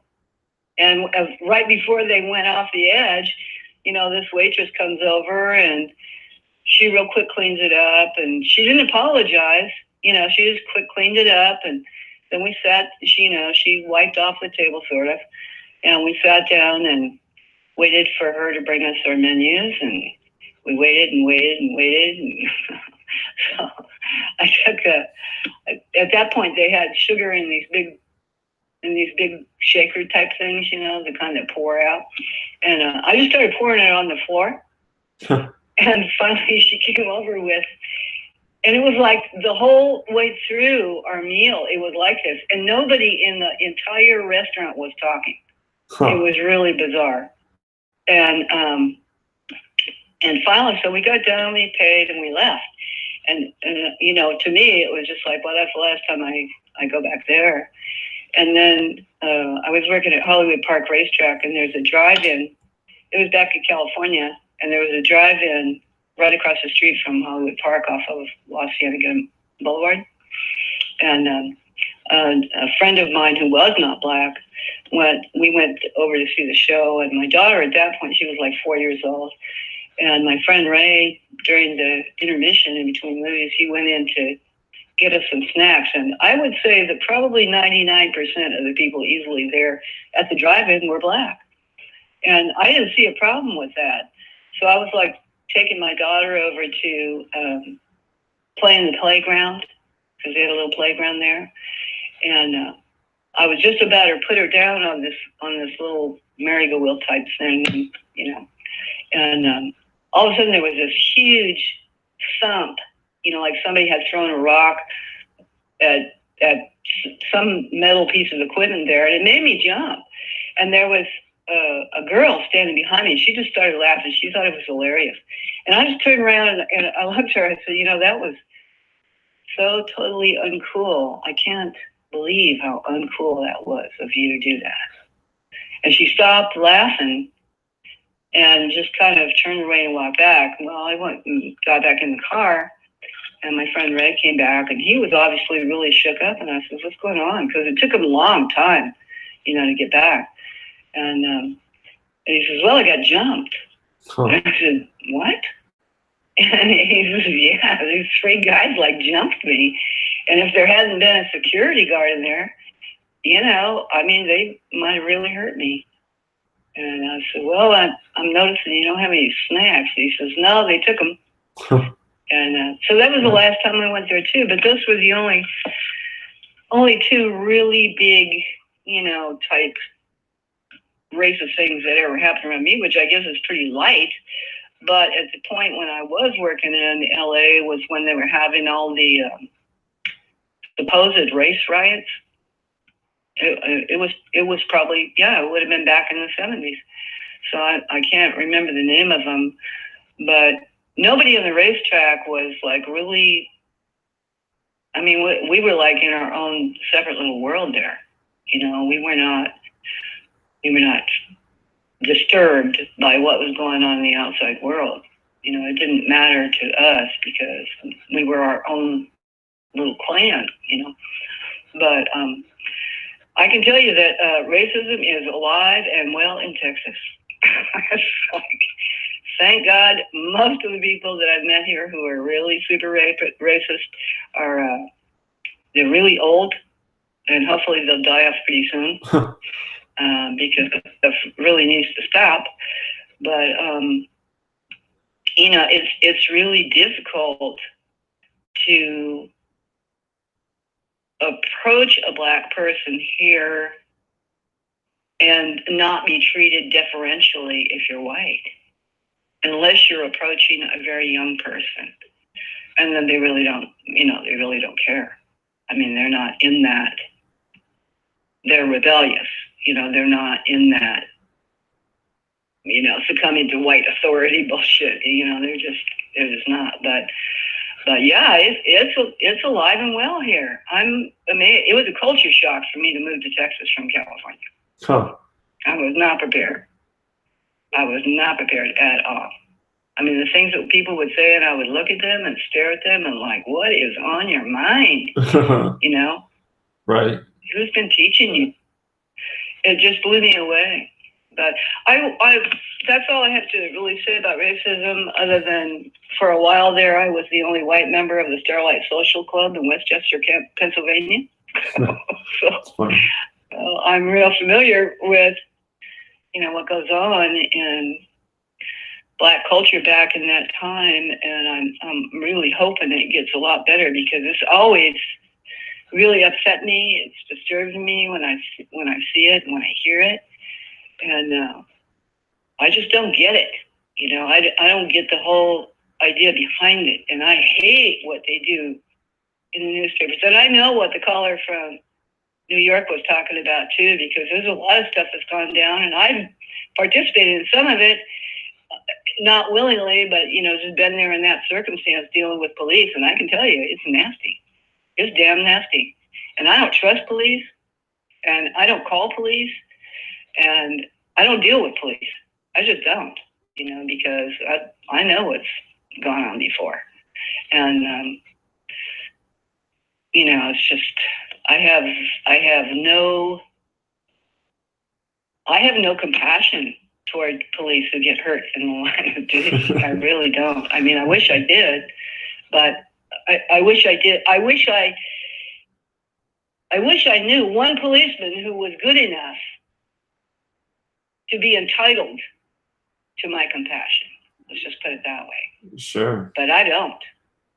And the thing is I live in a really rural area right now, and we finally lost our last marshal, and everybody celebrated, because he was one nasty bastard. He just was. And they haven't voted in another one, so they'll kind of tell you where that's at. Huh. They don't want one, and I don't blame them. And but when you move to a place, nobody ever tells you the condition or the status of what a marshal or a sheriff or a policeman is, and they don't tell you what kind of bastards they really are. You just kind of have to find out by yourself. And by then it's too late, you can't avoid them. And so But the last thing I want to say before I get off, because I know you've probably got a lot of people that are calling in, is, you had that guy who called in a couple different times now, and this is off a totally different subject, but it's for free energy. Anybody who's interested in the idea of free energy fixing our problems should watch the Tartary Empire Ether. Tartary Empire-Ether. Just put it in the search box in YouTube and watch it. Because apparently, and I just found this out like last night, we've had free energy for literally hundreds of years, if not thousands. And it's right there in front of our faces. And we don't see it because we don't know what the technology looks like that we're looking at. But we all need to really study all the ancient history stuff from the Tartarians that we can, because this stuff is not only amazing, but it's the most eye-opening, historical information I've ever seen. And I've been in some of these buildings that are set up to be energy gatherers, and I was totally unaware of what was there. So it's really, Tartary Empire-Ether, and Ether is spelled with an A at the front, like a European spelling. Okay. I will check that out. Very interesting. I love you, Zach. Right back at you. Appreciate it. Thank you for the call and the tip. You're welcome. All right. You have a good evening. You take care. Her timing's good because we're going to commercial right now. The music should be kicking in.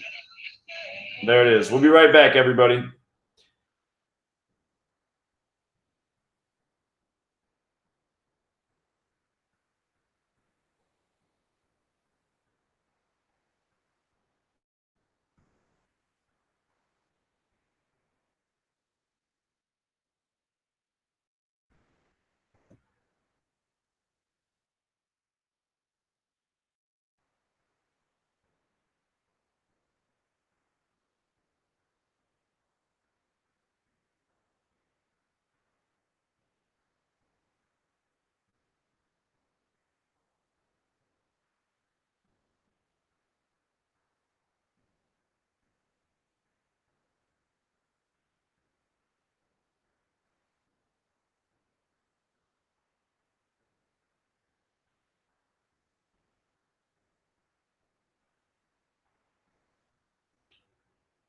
All right, we're on commercial. We got about 2.5 minutes till the break. I'm taking a peek at the chat.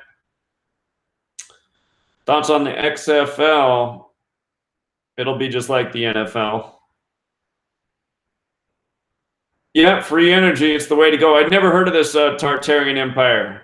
Looks like there's quite a bit of information just doing a web search on it, but it's new to me. So I'll have to take a peek at that.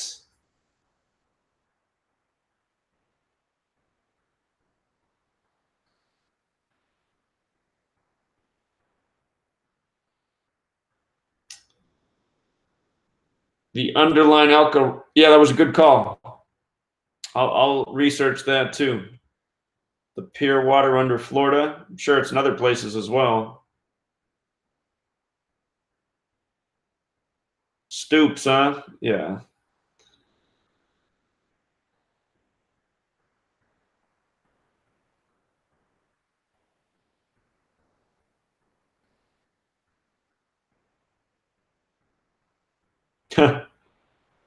I can't choose the music. The music just plays during the commercial breaks. Yeah, I always, you should read my book. I obviously believe that there's a higher power, spiritual creator. Coming from a Big Bang's never really made much sense to me. There's always the question, though. People always say, well, if you believe in God, where did God come from? And I'll always say, well, I just think there's some questions that aren't meant to be answered, but something had to come first. The Creature from Jekyll Island. Yeah, about the Federal Reserve. I used to have that book somewhere.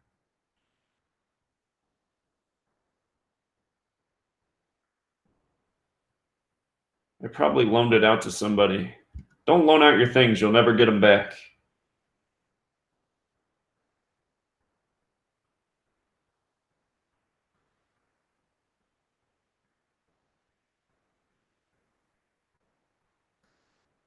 Dave J. He wasn't much of a truth teller. All right, we're coming right back, Truth Seeker.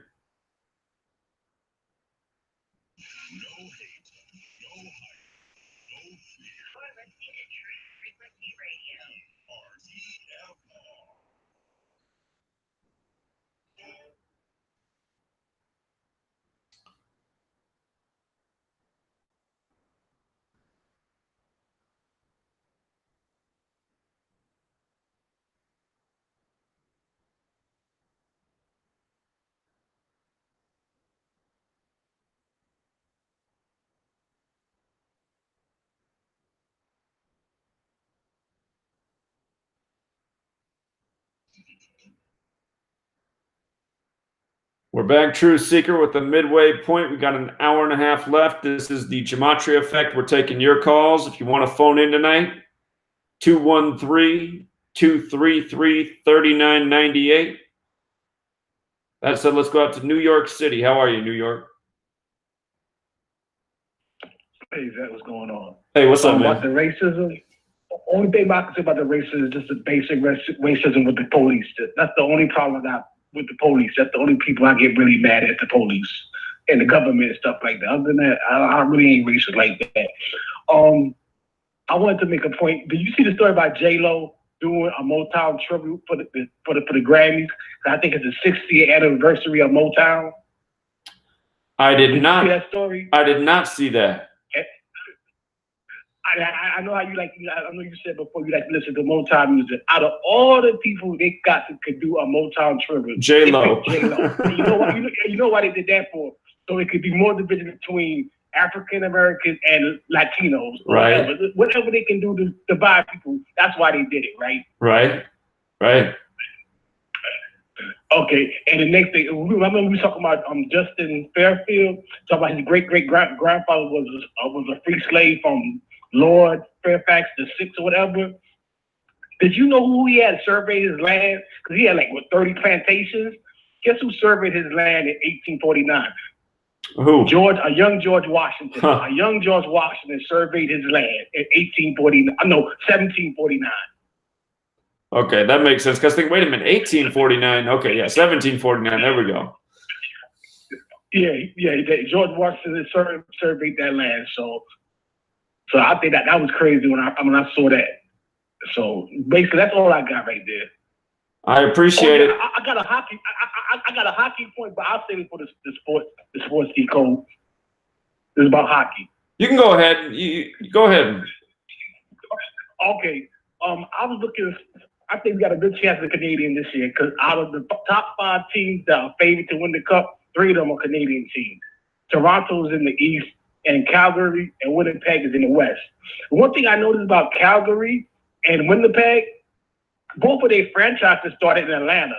The Calgary Flames, their franchise started in 1972 as the Atlanta Flames. They played in Atlanta from 72 to 80. And the Winnipeg Jets, the current Winnipeg Jets, they are the former Atlanta Thrashers that was formed in 1999 season. So both of those teams, both of their franchises started in Atlanta. Right, my pick is I know Tampa Bay's pretty good in the East, but this is my pick. I'm picking Toronto and Calgary in the finals. So we'd be guaranteed a Canadian team will win, but that's probably not going to happen. So it might be Tampa Bay or Calgary. But my first pick is Toronto and Calgary, and maybe Toronto or Winnipeg. What's your thoughts on that? It's very interesting that Canada, with hockey being their sport, hasn't won the Stanley Cup since 1993. Stanley equals 93, so yeah, they're due. So do you think two Canadian teams could be in the Stanley Cup final, or you think just one? It could very well be 2. It's been so long, so that makes some sense. Okay, I know. Once the playoffs start in hockey, we gonna decode it more. But I'm just looking for Toronto and Calgary. That's what I'm looking at right now. All right, I'll remember you said that. Okay, all right, Zach. Just put me back on mute. All right, you have a good night. Thank you. All right. All right, we got Young Dakota up next. What's going on, Young Dakota?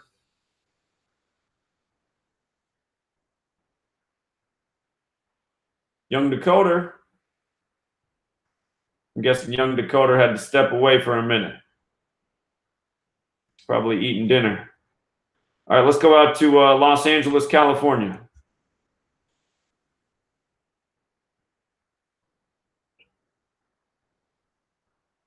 Los Angeles?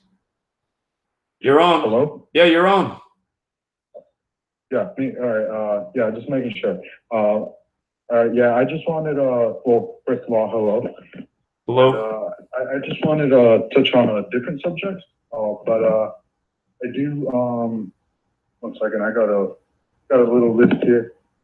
First I'd like to ask, what, and I understand if you don't want to answer this because it kind of is a personal question, but it will kind of bring a little light for me at least.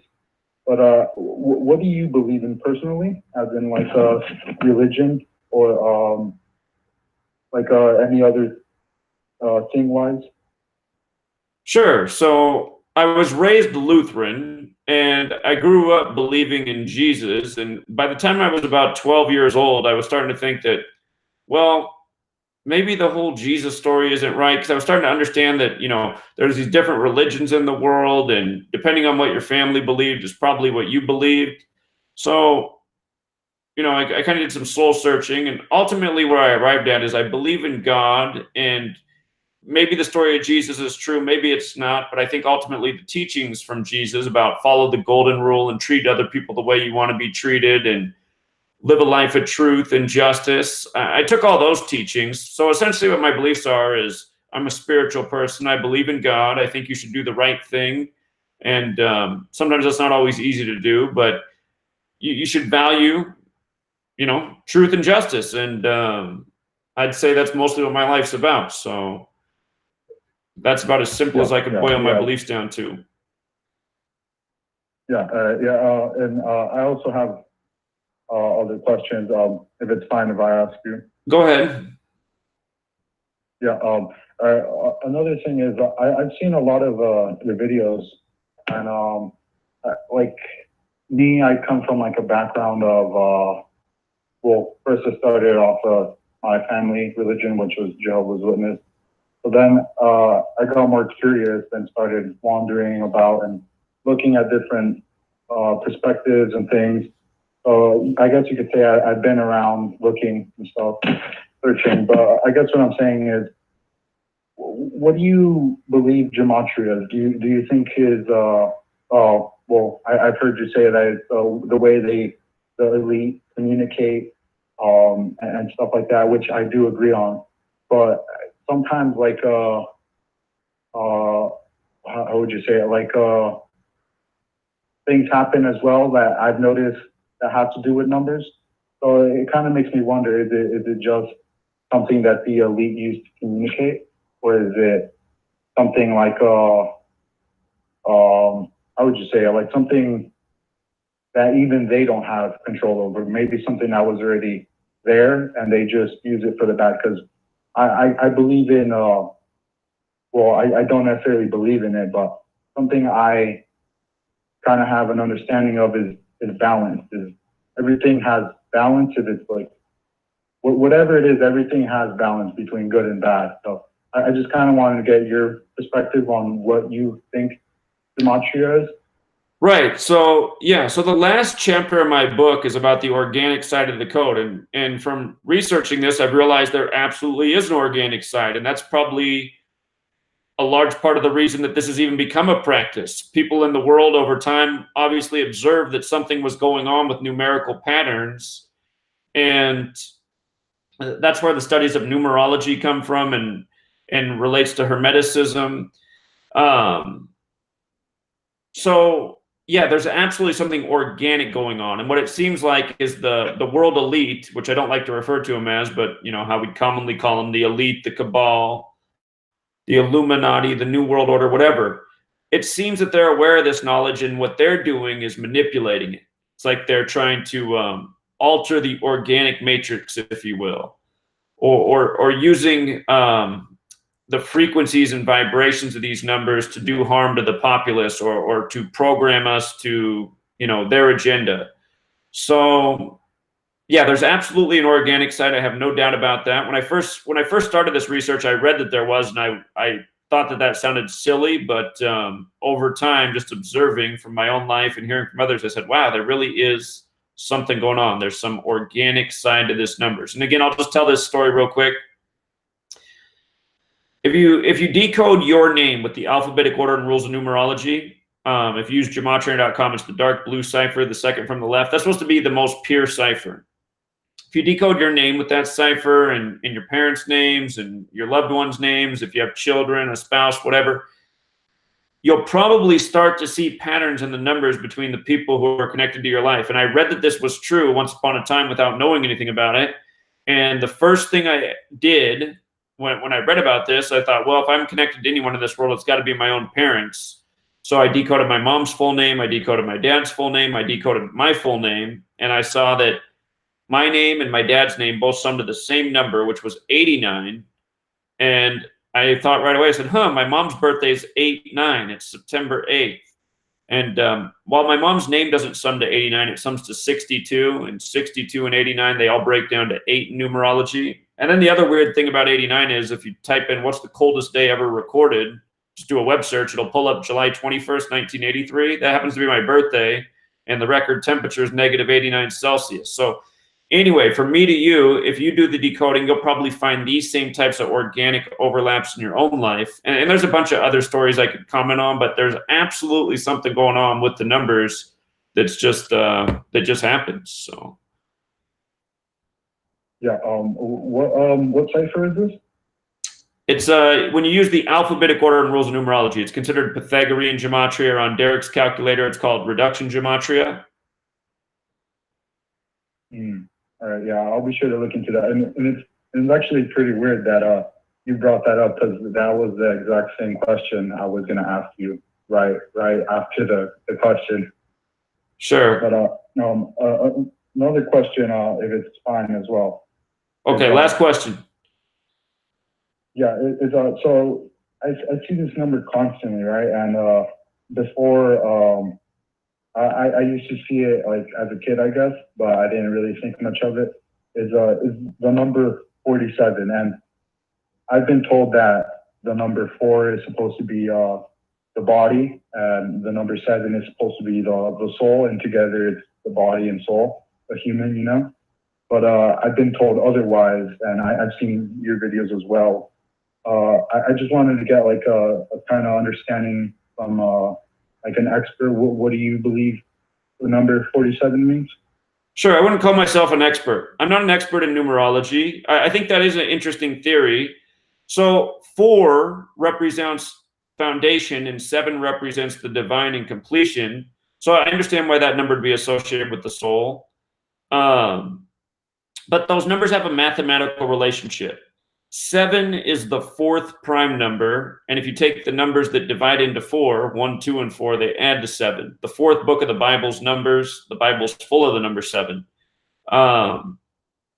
So those are very significant numbers. There's a reason there's 47 degrees on the Masonic compass. There's a reason that they have the 47th problem of Euclid about how to establish foundation. The word Trinity has gematria 47, so does Christian.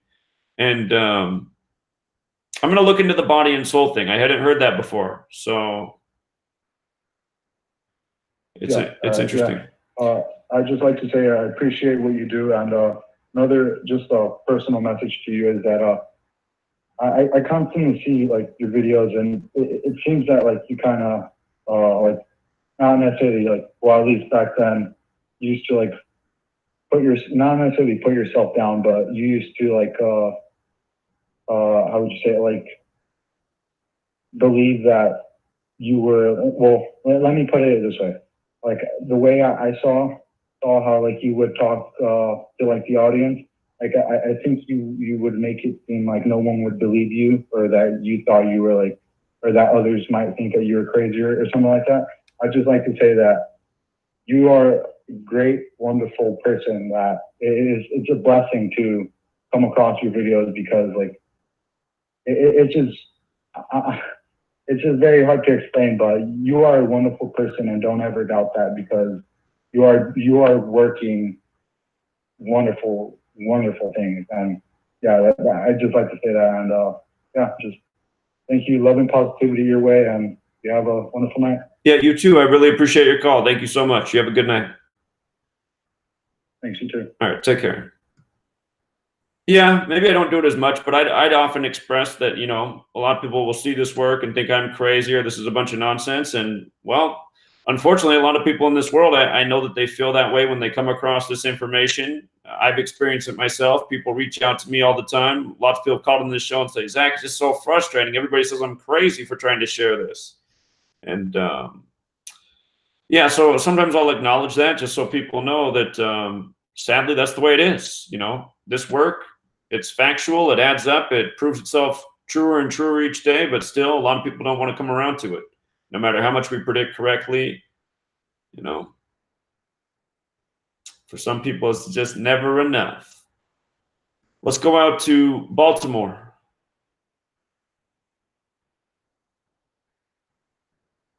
Baltimore?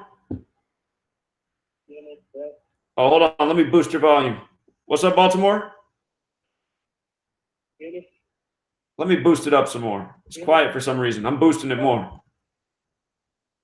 Okay. How's that? Yeah, my phone is kind of messed up, so that's why it probably sounds quiet. Okay. I'm cranking it up on my end to make it louder and louder. Okay. Am I good? Yeah, that's better. Yeah, man. Like I said, that thing goes up. Ah. Hey, Baltimore. I'm sorry, man. No, it's not coming through clear. I know you're a loyal caller. Call me back next week. Something's wrong with it tonight because it's too the sound's just too messed up. Hey. Sorry, man. I'll keep you on mute so you can listen. Appreciate you listening every week. You have a good night. That's too bad. He's a good caller, but something's wrong with the phone tonight. All right, let's go out to Illinois. Hey there, man. Hey, how you doing? It's me again. I'm calling back. It's the second time I called. I was want to talk about The Shining. Last time, the decoding meanings of it. Okay. And that was pretty great. But some of your calls that were calling in, and here we go again. Because when you talked about the book I was writing, Tatari. The Great Tatari Empire is very impressive. It was gigantic, and it wasn't really. People think it's basically just an ideology, or just maybe some little tidings of history. It was a gigantic country. I mean, series of countries like strained together, and most of it has to do with like I guess Russia, Asia, like a big network system of countries just all together, and everything was just moved around. Like, say in America, most of the countries, most of the states in America were basically either they were inhabited by maybe Indians or Native American population, and other areas like Chicago was changed. Chicago had a different name called Shalagua, and Shalagua was basically the start, or I guess the start area of Chicago had kind of like began to progress, but it was large.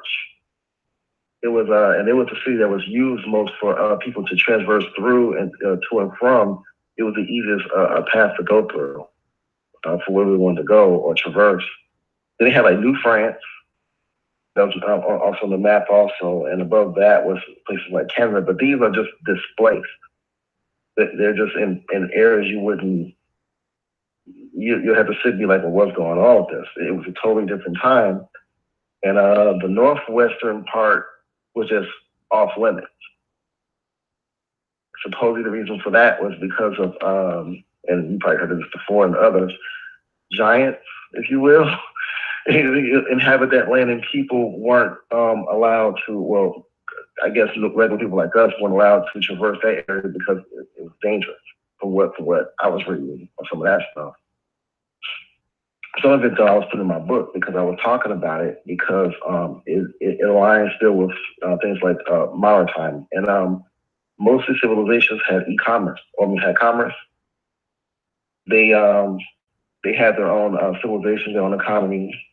They were trading different resources, You know, a lot of the buildings that were built, they had and this is what the one lady was talking about, energy, free energy off these buildings and stuff, different types of metals, different types of precious, it could be gems,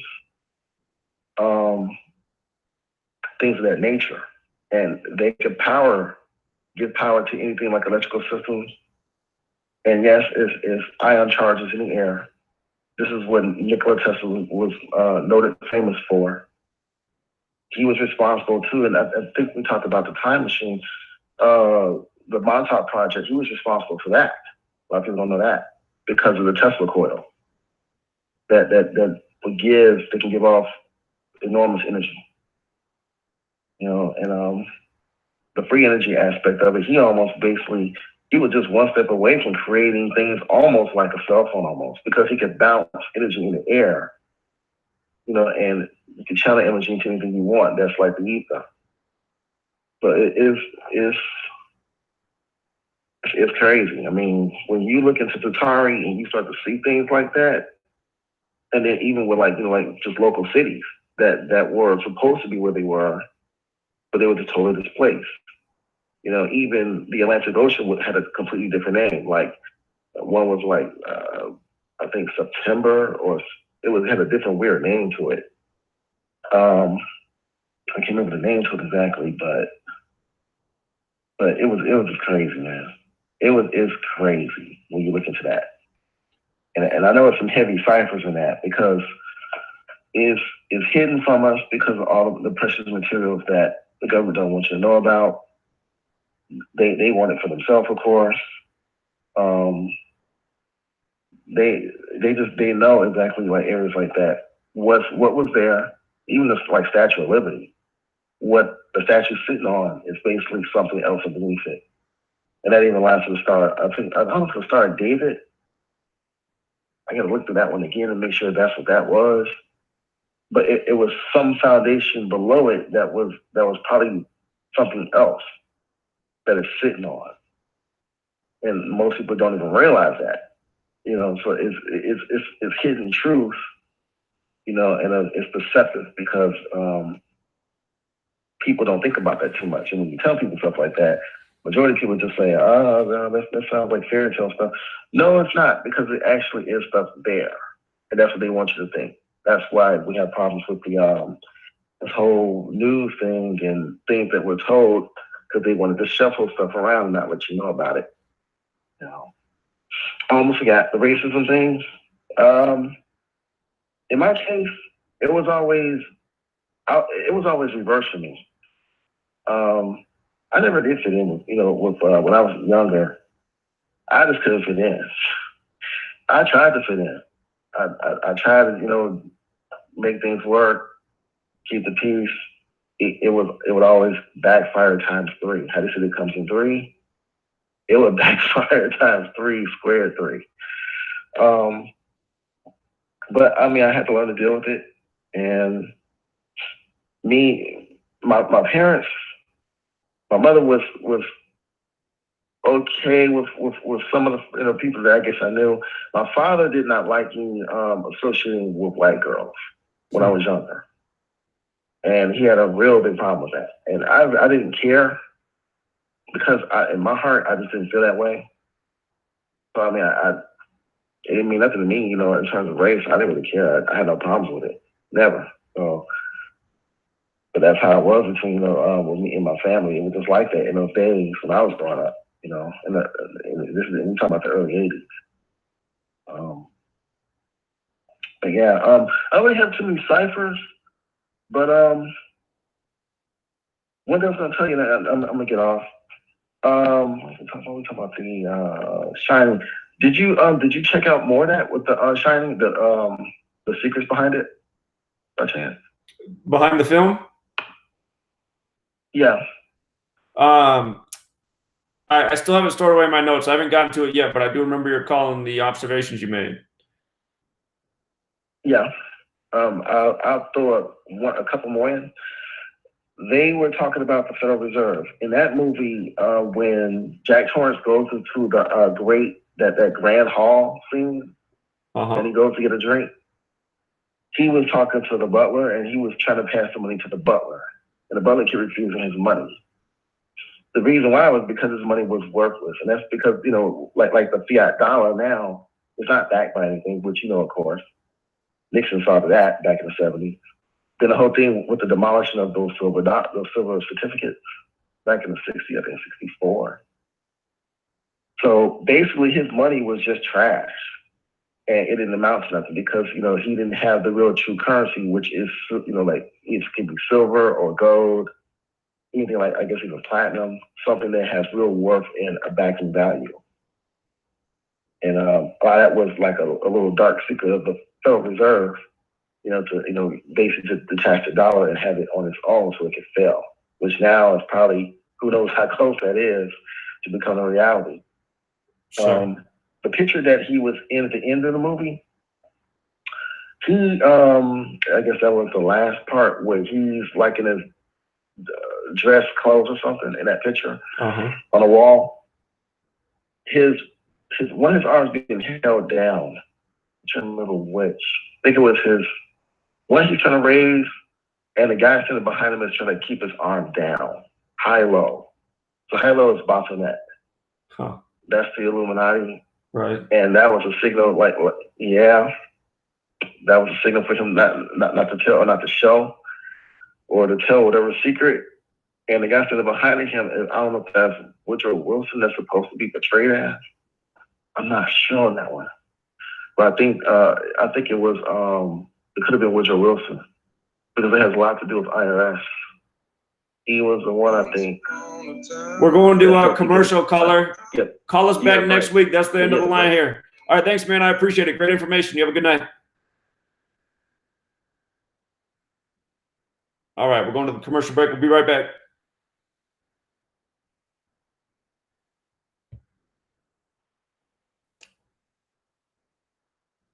All right, we're on the 3-minute break. While we're on the break, I'll interact with the chat room.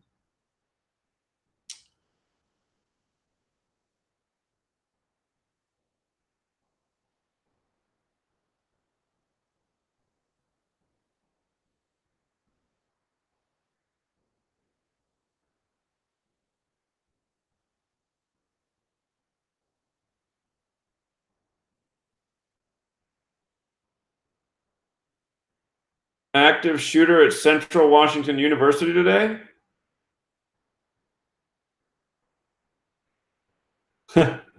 No kimchi tonight. Hold on. Active shooter at Central Washington. This can't be. Really?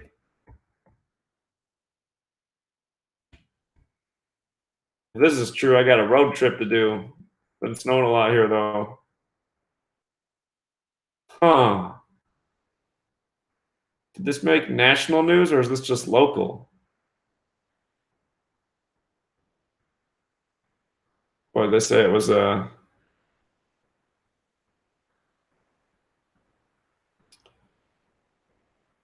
false alarm, they said. But yeah, they did have a lockdown tonight. Huh.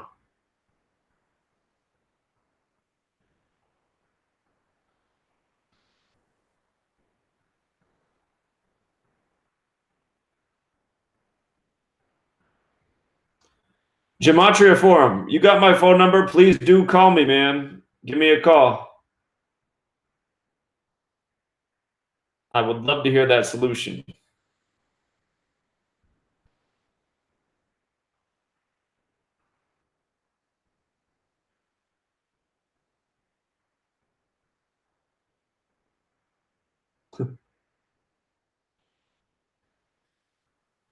Oh, I've talked a lot about Robert Mueller. Go to my blog. I got hundreds of posts for you to read about old Robert Mueller.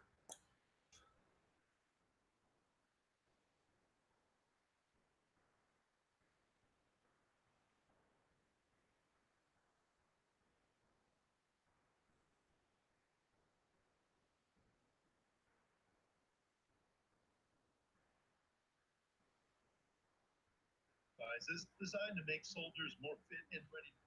All right, we should be coming back here in just a few seconds. Commercials are almost over.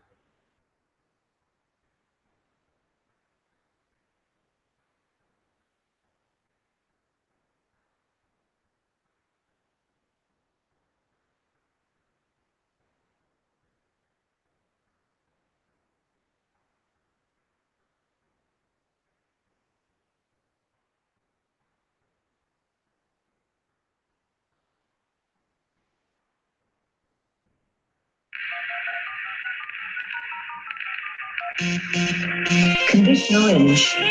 Condition orange. Situation delta in effect.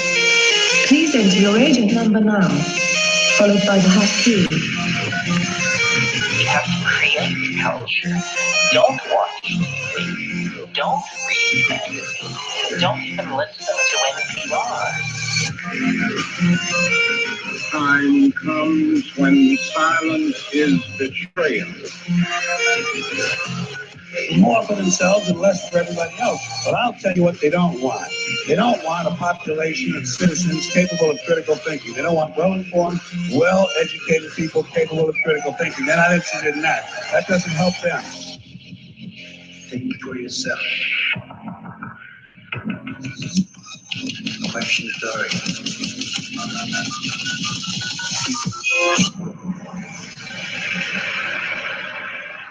This code has been compromised.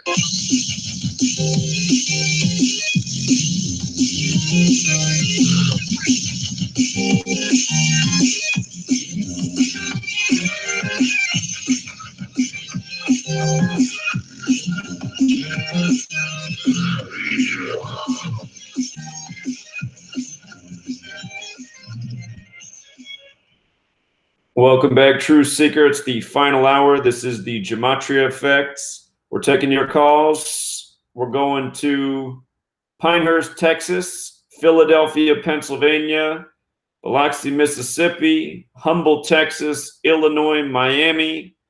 And if you want to call in, the line's open after that, 213-233-3998. Let's go out to Pinehurst, Texas.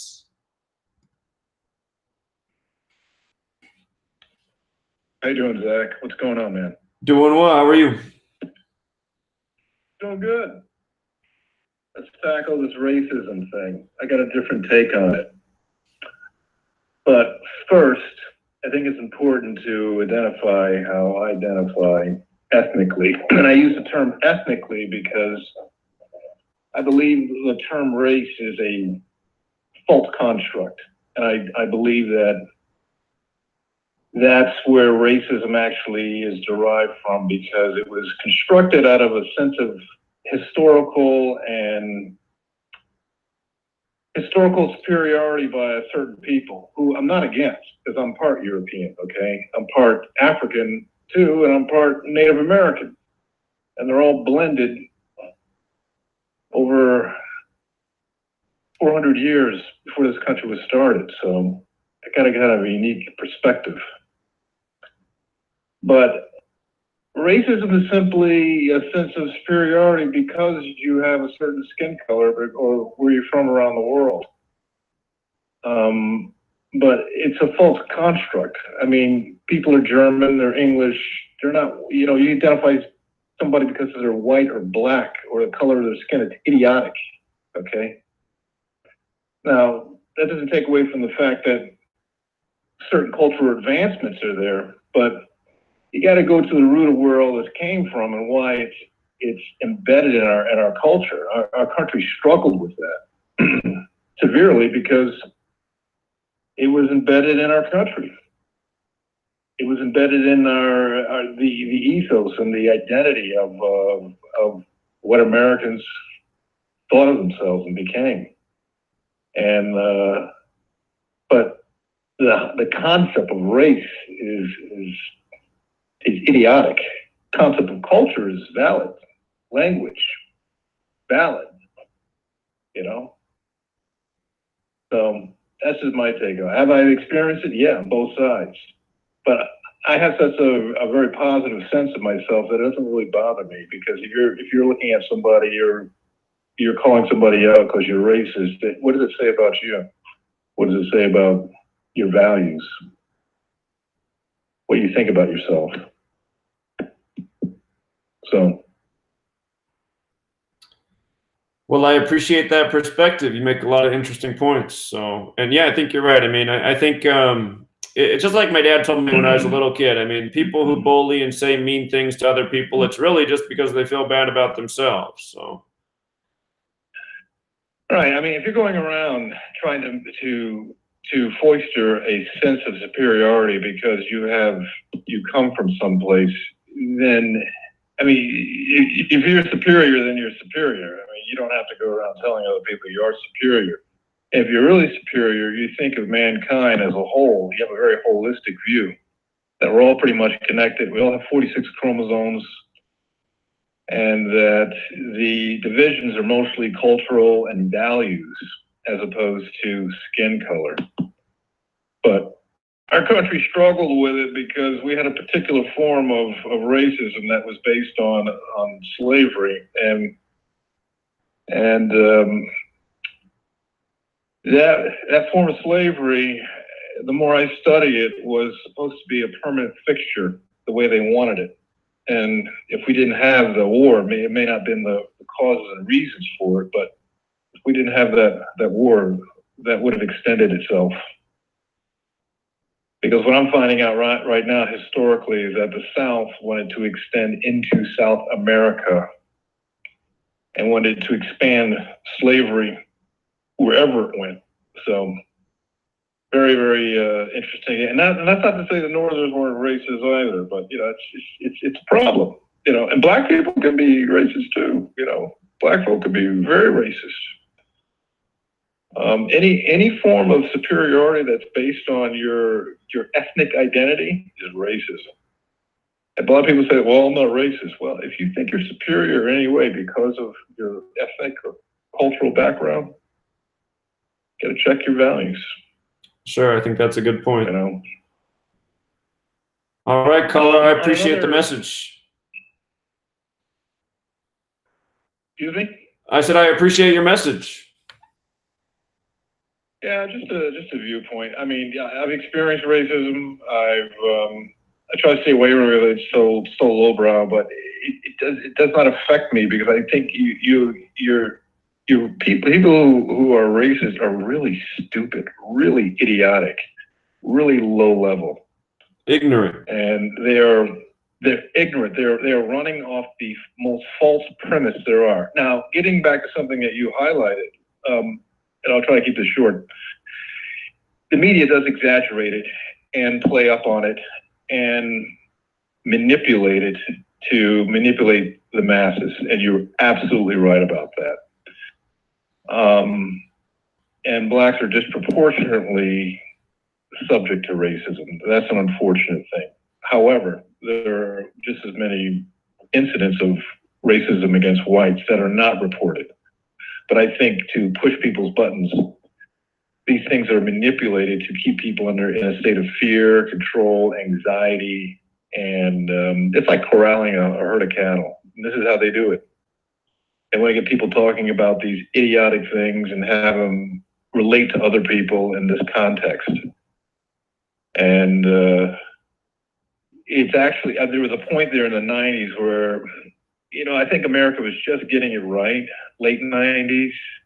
And then I would say just before Obama got into office, around Obama getting into office, things just took a turn. I mean, once he got into office, and I'm not blaming him, but the society, there was an uptake and an up-tempo in racially charged interactions. Wouldn't you say that that was pushed by the media? Oh, definitely. But who's telling the media to do that? Okay, that's the real story. That's the story behind the story. Right. Okay, because the media is just somebody's mouthpiece. Right. So exactly. you got to go back. Who runs societies? Who pushes the levers?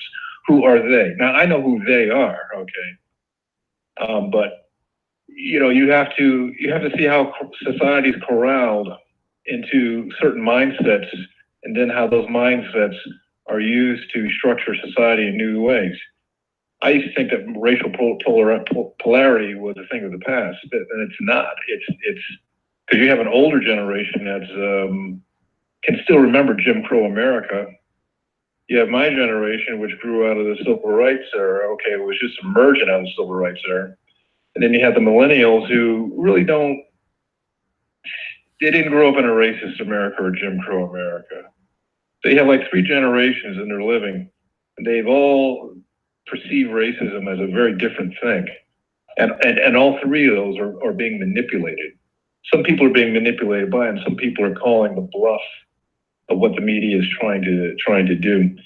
If you look at it very broadly, you have a mulatto black president coming into office. He's with a very African sounding name, who pushes a very left agenda, seemingly. And then that pendulum swings all the way to the left. Now, if you're swinging a pendulum to the left, what are you trying to do? You're trying to corral the nation into right-wing fascism, which is exactly what's going on right now. And most observers have totally missed that point. People who are moderate are jumping on a brand of Americanism that's more fascistic, and they don't see it that way. And they don't really examine the real psychic drivers behind it. So that's just my observation. I see it. It's very hard to be a centrist, very hard, because you've got to look for confirming evidence that things are possible with a centrist mindset. And that's getting rarer and rarer. Yeah, I think you make a lot of great observations. I really appreciate it, caller. You have a good evening. You call us back soon. All right, we'll take care of that. All right, take care. But yeah, he's absolutely right. I mean, the fascism is becoming more and more transparent, and it's most seen in the aggressive police force and the surveillance state, and, you know, the fact that we're mostly quiet to it as a public, as if we've accepted it. I mean, you have Donald Trump at the State of the Union saying how we conquered tyranny in World War II. Something else. So, caller, Philadelphia, you there? Yes, I'm here. How you doing? You hear me? Yes, I can. All right, I'm good. I got on a little late, so I wasn't too sure of the question about racism. Could you fill me in on that? I just said, since the media is really pushing racism here in Black History Month and racially divisive stories, what's people's personal take on racism? Have they been racist in their own life? Are people willing to admit that? Have they experienced racism? How is it for the average day-to-day citizen?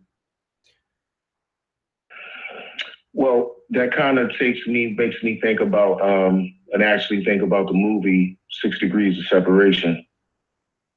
So if you kind of look at it, I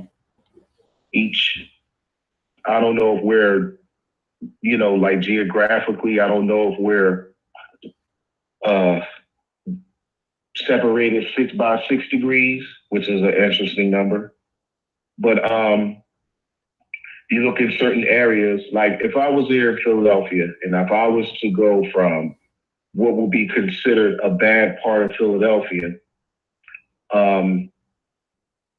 not too far from there would be like a good part of that same bad part of Philadelphia. So let's say North Philadelphia is supposed to be a bad part of Philly. If you go a little bit further down, which probably would equal up to 6 degrees, that will be a college area, which will be Temple. And in that part of the area, will be more of a diverse, which is like, of course you have college students, so you'll have different races of students there, which would not be a bad part of Philadelphia. So the bad part of North Philly will be more so, and I'm not saying that because I'm a so-called Black person, but where we live, we would live in a ghetto. We will live in poverty. So living in poverty, we're living in a bad part and we're living poor. Those that are not living poor will look down on the ones that are living poor. So you have, I think there's maybe even form of entitlement, to feel like, okay, well, we're more superior because they're down there and we're up here. And even if you look at the movie 6 Degrees of Separation, where the mother was talking to the daughter, and she was explaining the difference between, poor, middle class, rich, and then those that are in the elite. If you follow what I'm saying, I'm not sure if you get what I'm saying. No, I'm getting the point you're making. Classism, yeah, absolutely. So they were rich, and then she was making a case like there are people that's even more powerful and more rich than we are, and we're rich. So in most cases, if you look at different races, there are certain races that are more wealthier than others. And then they look down on it, okay, well, they're not us, so hey, look, they don't have the money we have, they don't have the same skin color we have, and who are they? So I mean, I can get more vulgar, but this is not the line to get vulgar. So I think that brings on, the last caller, he said, well, blacks can be racist too. I mean, it kind of maybe even was taken to that point to be a certain type of way or respond a certain type of way. It's not particularly being racist, but it's just more so of like, okay, well, they don't like us, so why should we like them? Right. I mean, this is a discussion that can go on and on, but yeah, the media definitely pushes certain things, and I mean, it's just to keep us, divided. Right. It definitely divided, but I want to touch on something. I don't have a lot. It just so happens that the player that wears number 34 that was traded by the Clippers to the Sixers, he wears number 34, and his shot selection, I think, was 13-21. He scored, 13-21, which adds up to 34. He wears number 34. And it's just like, what is it with these numbers? I mean, I think it was a couple of callers before that was speaking on numbers, and then I think you spoke on it. But I mean, it's just numbers after numbers after numbers.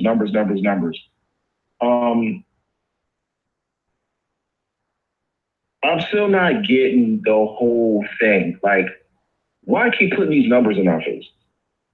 Or, subliminally, like I said, he wears number 34. His sock selection comes up to 34. Well, and 13, 21, and 34 are all Fibonacci numbers. That's the Fibonacci sequence. The next one's 55, then 89. I think they just really like their numbers and their number riddles. So, right, but it mocks us a certain way, right? And I mean, I need to get more into this. Like, I've been speaking to people. I don't know if I told you this, but I've been speaking to people about some of your work, and you have some people that's like, oh well, they'll speak conspiracy, but then you have some people that's like, oh wow, I never really looked at it that way. And the video that you did on the Super Bowl, I mean, it was just so thoroughly put.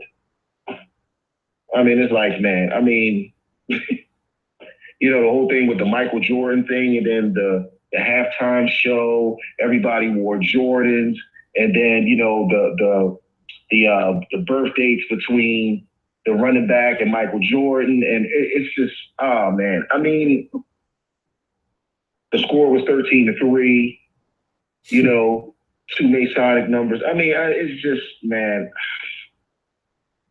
I don't know, man. I don't know. I know that when I come back on, I'm going to have a lot more to talk about. So I need to get more into your book. I think if I can't download it again, or if I can't find it to download it again, would I have to purchase it again? No, just contact me and I'll email it to you. Okay. I need to get your email. Is that on your YouTube page? Just call me on the Gematria hotline, the 509 number. You know that number? No, I don't know that number. Well, I need to take that down. Here, write it down real quick. And I know you. Okay. 509. I'll put it. Hold on, give me one second. And I know you need to get the other callers.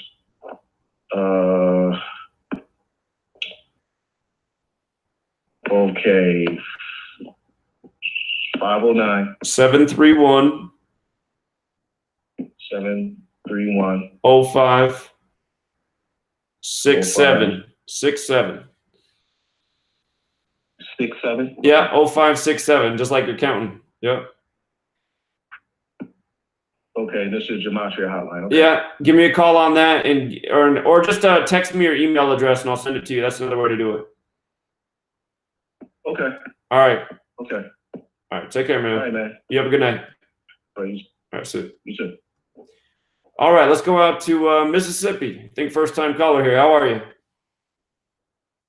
Hey, Zach. Thanks for taking my call, man. Yeah, welcome. Hey, so I'm a new listener. I found you a couple weeks ago online, and I just wanted to say that my prior employment, I was with the military for about 20 years, and in two different military intelligence schools that I went to, right at the beginning of the course, they told us to do away with the idea of coincidence. Huh. So after looking at some of your work, you keep mentioning coincidence. So I just wanted to mention that because I think it's a really valid point. A lot of the stuff you do, I wanted to try to poke holes in, but it was just impossible for me to do that. So, and like I said, I'm still, I'm still catching up with a lot of what you've done. I'm reading your book right now, and there's a lot of stuff that that's coincidence out there, man. Right. And there's a lot of coincidence theorists out there. There's a lot of people who haven't got that same education you have. Yeah. Well, I guess, if they hang around long enough, some of the, there's just so many things I'd like to talk to you about, but I'm just going to try to keep it short. On the racism thing, you obviously said I was from Mississippi. I grew up in Metro Detroit, and this was my last duty station down here, and it's where I retired from. And, the racism down here is unbelievable. So growing up north, I didn't really see it nearly as much, and I was born in the city. And it's gotten worse as we've gone on. And a couple of years, I agreed with a lot of the points of the last caller. The guy from Texas before him, not so much, because he mentioned Obama was far left, which I think is funny because what sort of far left president bails out the banks?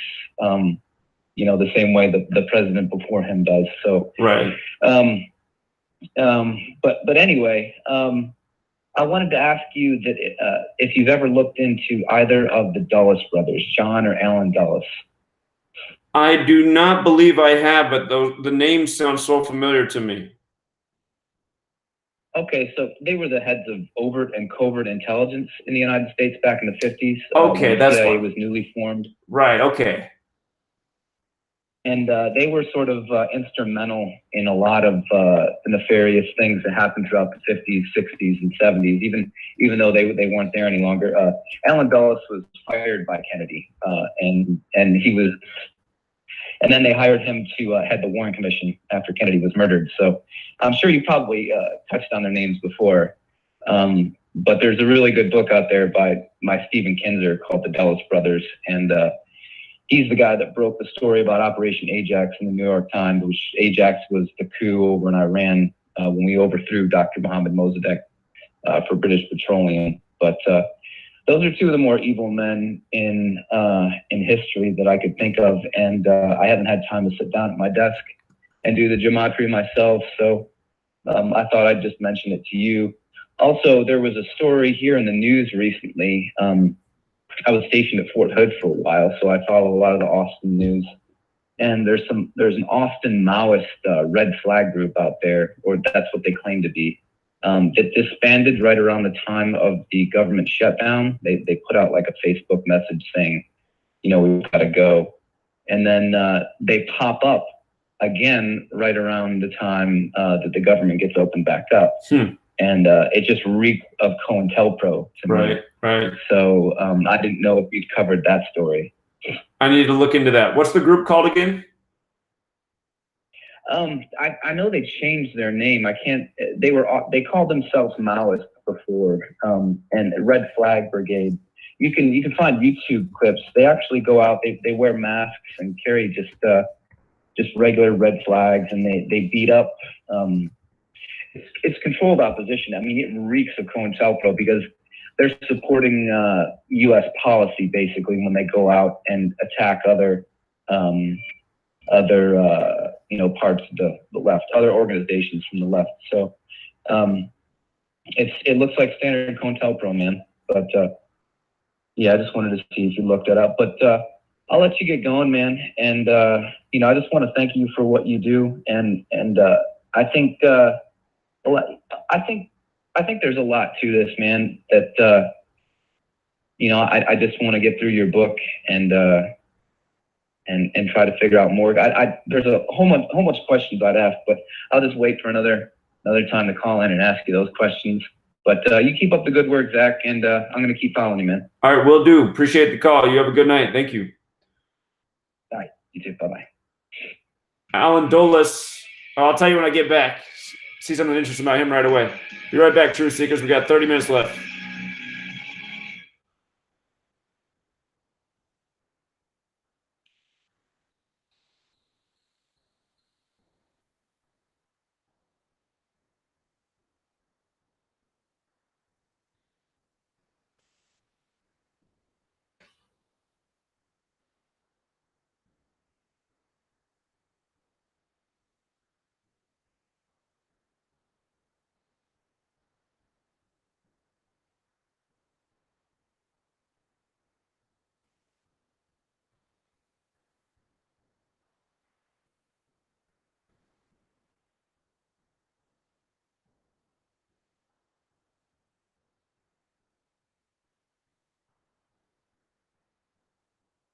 All right, we're on commercial break. We got a little more than 2 minutes.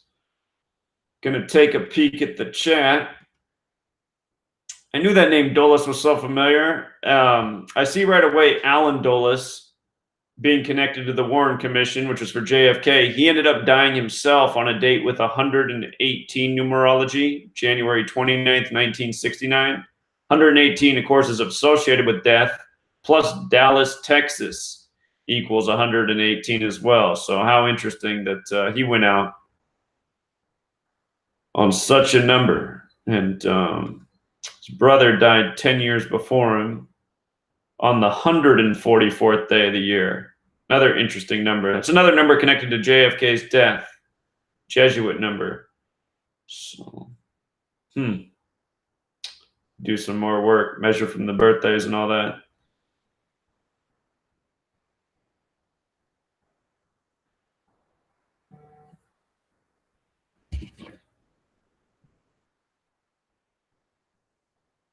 Thanks for the new book order if you're out there. Sold a whopping 4 books today. It's been a bad day for book sales. That's all right.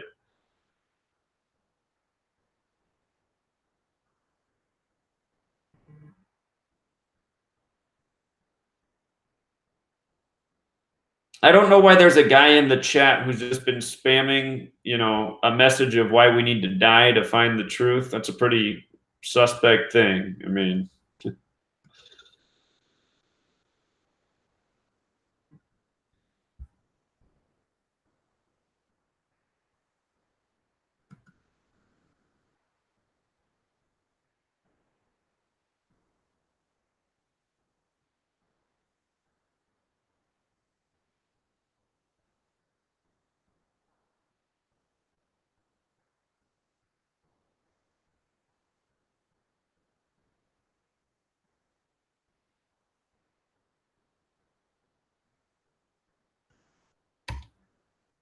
all right, the commercial should be over in about 15, 20 seconds here.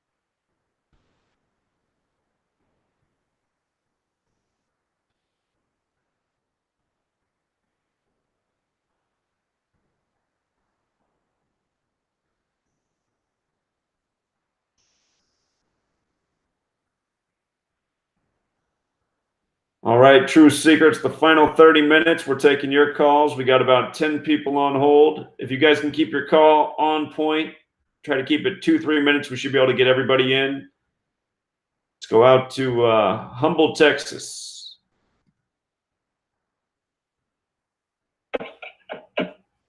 Hello, is that? Yeah, you're on. Sort of my first time calling in. First time I tried to, my phone died right as you took me off hold. That was too bad. I just wanted to share some stuff I found on the Stanley Cup this season. I don't know if you've looked into any of it on your Patreon, but some of the stuff I found is pretty interesting considering it sort of syncs up with the Super Bowl and Bill Belichick as well. Okay. So I was talking about a Predators and Canadians matchup, and I was just watching your live stream, and you pulled up Bill Belichick's page, and I was like, I looked at it, and it said he was born in Nashville, which, you know, Nashville has won into Gematria 102nd season of the NHL, and I went ahead and looked a little bit deeper in it. I'm trying to find my notes on this, but so just Bill Belichick being born in Nashville, I was like looking at the dates for the potential ending, and I was already thinking about the Cup going 5 games, ending on June 6th.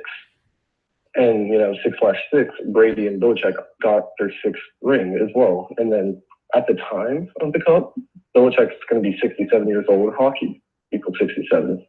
The Super Bowl is on February 3rd, 2/3. Hockey equals 23. And then from the Super Bowl to the June 6th is a span of 4 months and 4 days. Super Bowl 53, 44 date numerology. Predators equal 44 in full reduction. Predators first season was 98 to 99. Now 99th NFL season. And the older, you know, Atlanta had an expansion franchise called the Thrashers, correct? Right. So Thrashers and Predators, Thrashers came into the league in 99 as well. Match in all 4 base ciphers, 116, 44, 127, 55, which is just very interesting as well. And then Belichick, if on game 5 on 6/6, he's going to be 41 days old. Tom Brady, 41 years old. Super Bowl equals 41. It lines up nicely, and then but the reason why I've been looking at the Canadians as well is Canadians equal 102 reversible reduction. Their 100 first season, 101 is the 26th prime number, I believe. And then Canadians have 25 championships. They can get their 26th champion in their 100 first season, 101 to 26th prime. It's 26 years since the Canadians have won a cup as well. And Canadians also won on Super Bowl Sunday as well. And their coach won the Stanley Cup with Boston as well.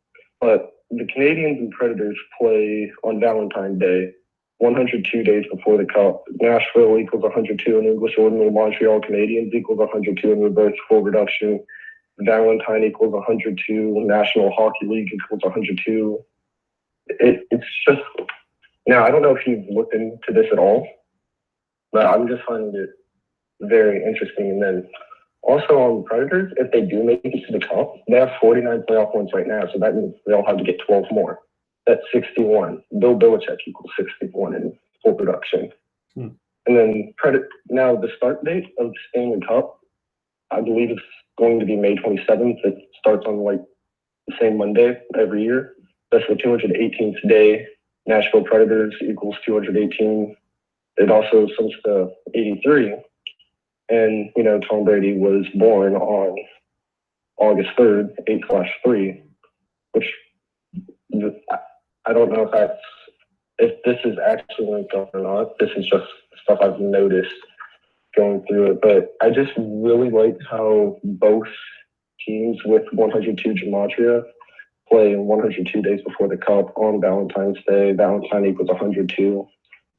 And there was more stuff with this Sullivan Tower, and that they destroyed in Nashville a while back. It happened on the 202nd day of the year, and it was 20 weeks and 2 days before the Cup. Huh. All right. Well, no, hey, they're your decode is awesome since it's the 102nd NHL season, and you've made the point really clear. Is there anywhere people can find your work?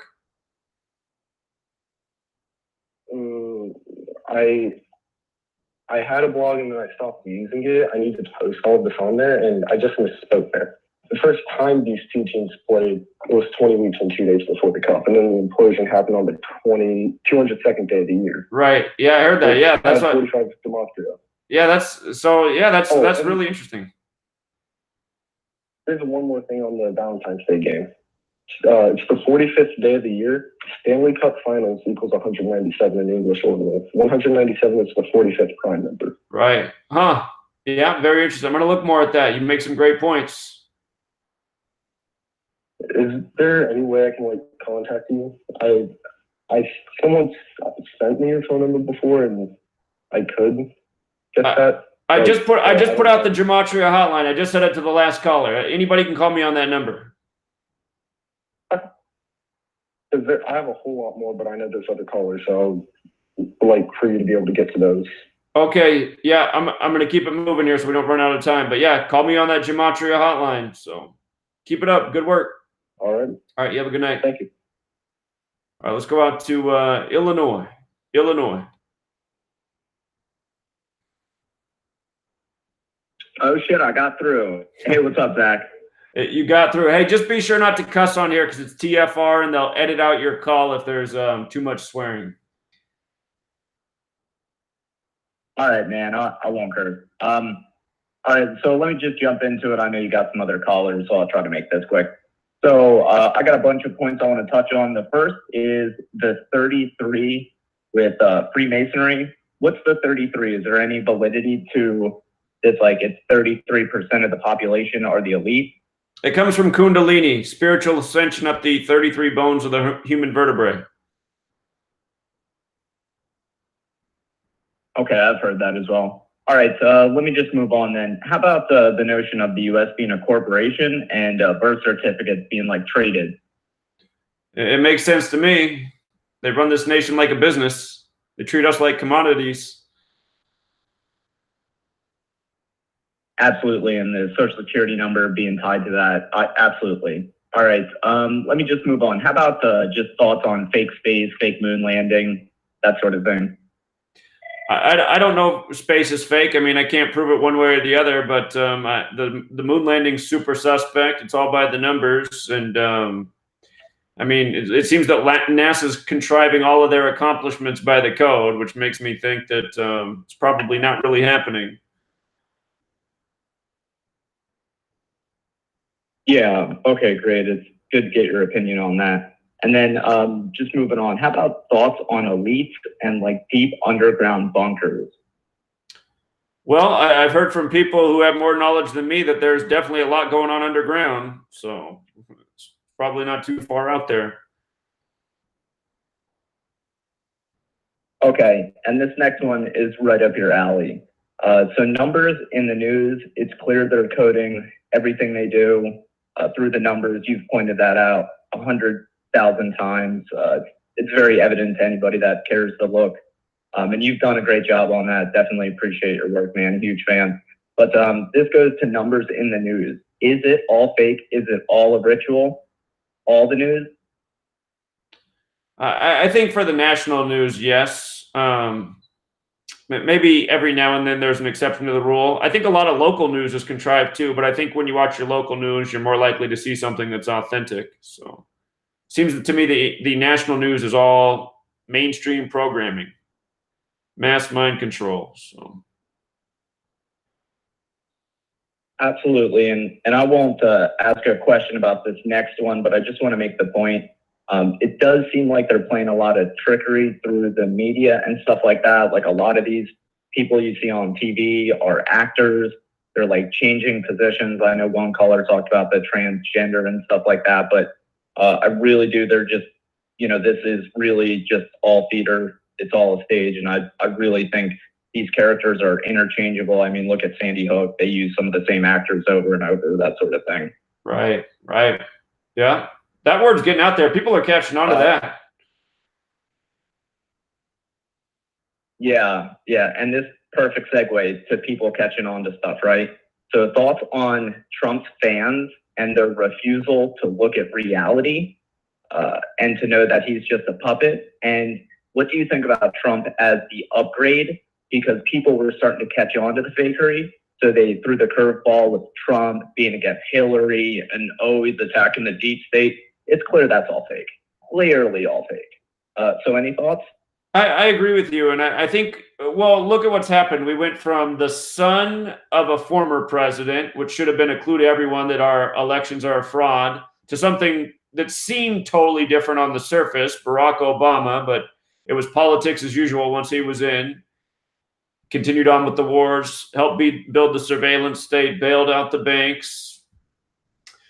And then it's like, well, where are they going to go from there? Then all of a sudden we get the reality TV guy who's supposed to be the anti-politician, but really you look at his administration, they're all longtime Washington insiders. So it's surface level tricks to fool the sleeping masses and keep them thinking something's happening, something's changing, they're getting what they want, but really they're not. Yep. So, yeah, that's how I see it.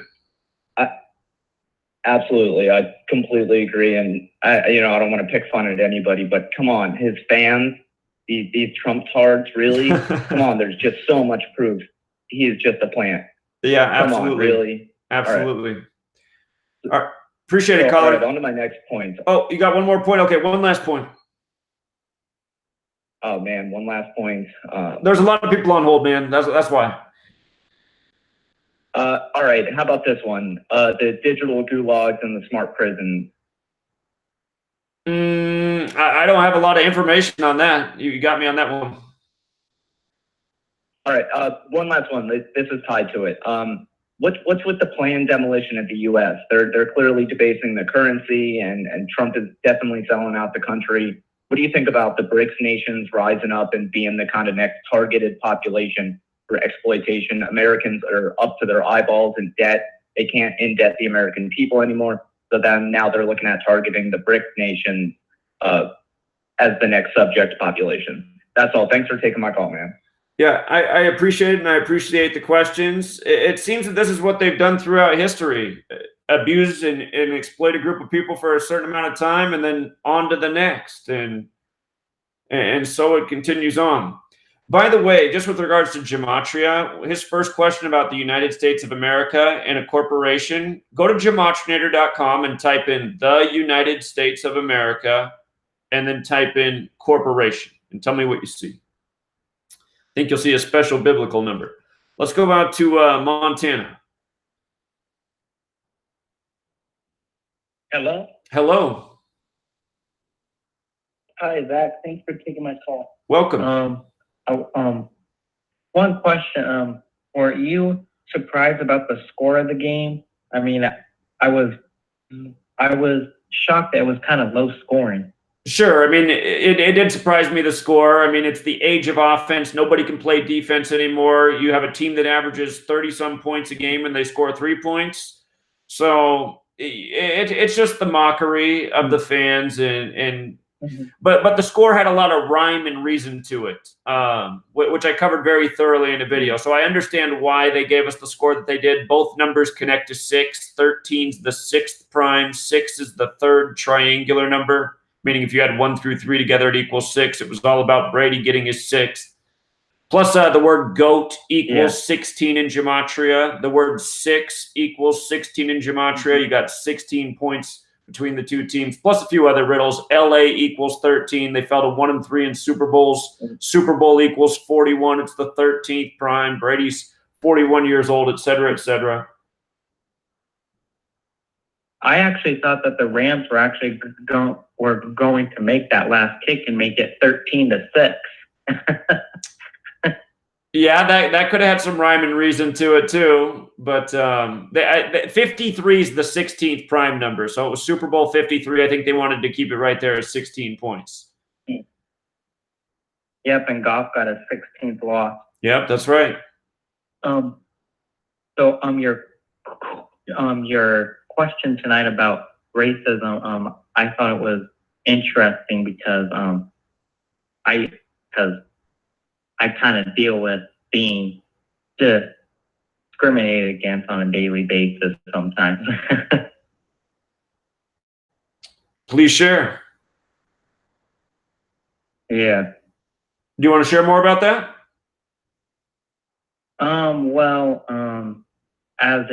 As someone who is openly gay, I get called homophobic things every now and then, and along with I'm a conspiracy theorist. Sure. You know. Right. So how's that make you feel? Awful. Like, I feel like sometimes I just do not belong in the world, you know, because everybody seems to think that sports and news are real, and I try to tell them it's not, and then, you know. Sure, makes you feel isolated. Yeah, a lot of us can relate. How about when people say homophobic things to you? How does that make you feel? Pretty awful, because I have a hard time dealing with it. Like, sometimes I feel like I'm not welcomed in the truth community. Sure. Well, because of it. So, here's something I think a lot of people would like to hear. Were you born gay? Yeah, I think, yeah. Yeah, I think people are born gay, and there's a lot of people in this world who don't believe that's true. They think everyone chooses to be gay. And from my own observation, I think some people are definitely born gay. So earlier, I don't know if you heard, but a caller did call in, and he said he used to be real hateful towards gay people, and he said he realized that was wrong, and he got over that as he matured. So, Yeah, because I remember when I was young, and I always knew something was a little different. Sure.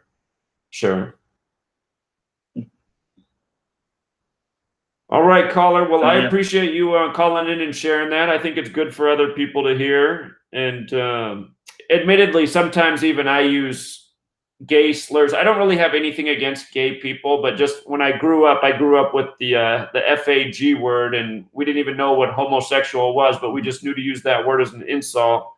And sometimes when I'm angry, it still comes out of my mouth. So, and I do offend a lot of gay people, and they'll reach out to me when I say that. And I'll always apologize because I don't mean it that way. It's part of my cultural programming, I would say. So. Yeah, exactly. And plus, you know, you get angry with people for not taking this work seriously, you know. Right. All right, friend. Well, I appreciate you calling in and sharing that. I think that was an important share tonight. So thank you so much. You're welcome, Zach. Thank you. All right, you have a good night. And for everybody who feels isolated out there because nobody else around them is up for the truth, just remember you're not alone. There's a lot of us in the same position. Let's go out to Michigan.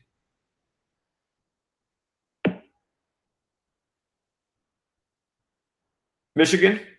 Hello. Hi, how are you, Zach? Doing well. Thanks for calling. Okay, so I'm like the acronym person, and earlier somebody had said something in regards to numbers in the Bible, so that's what really got me interested in doing this.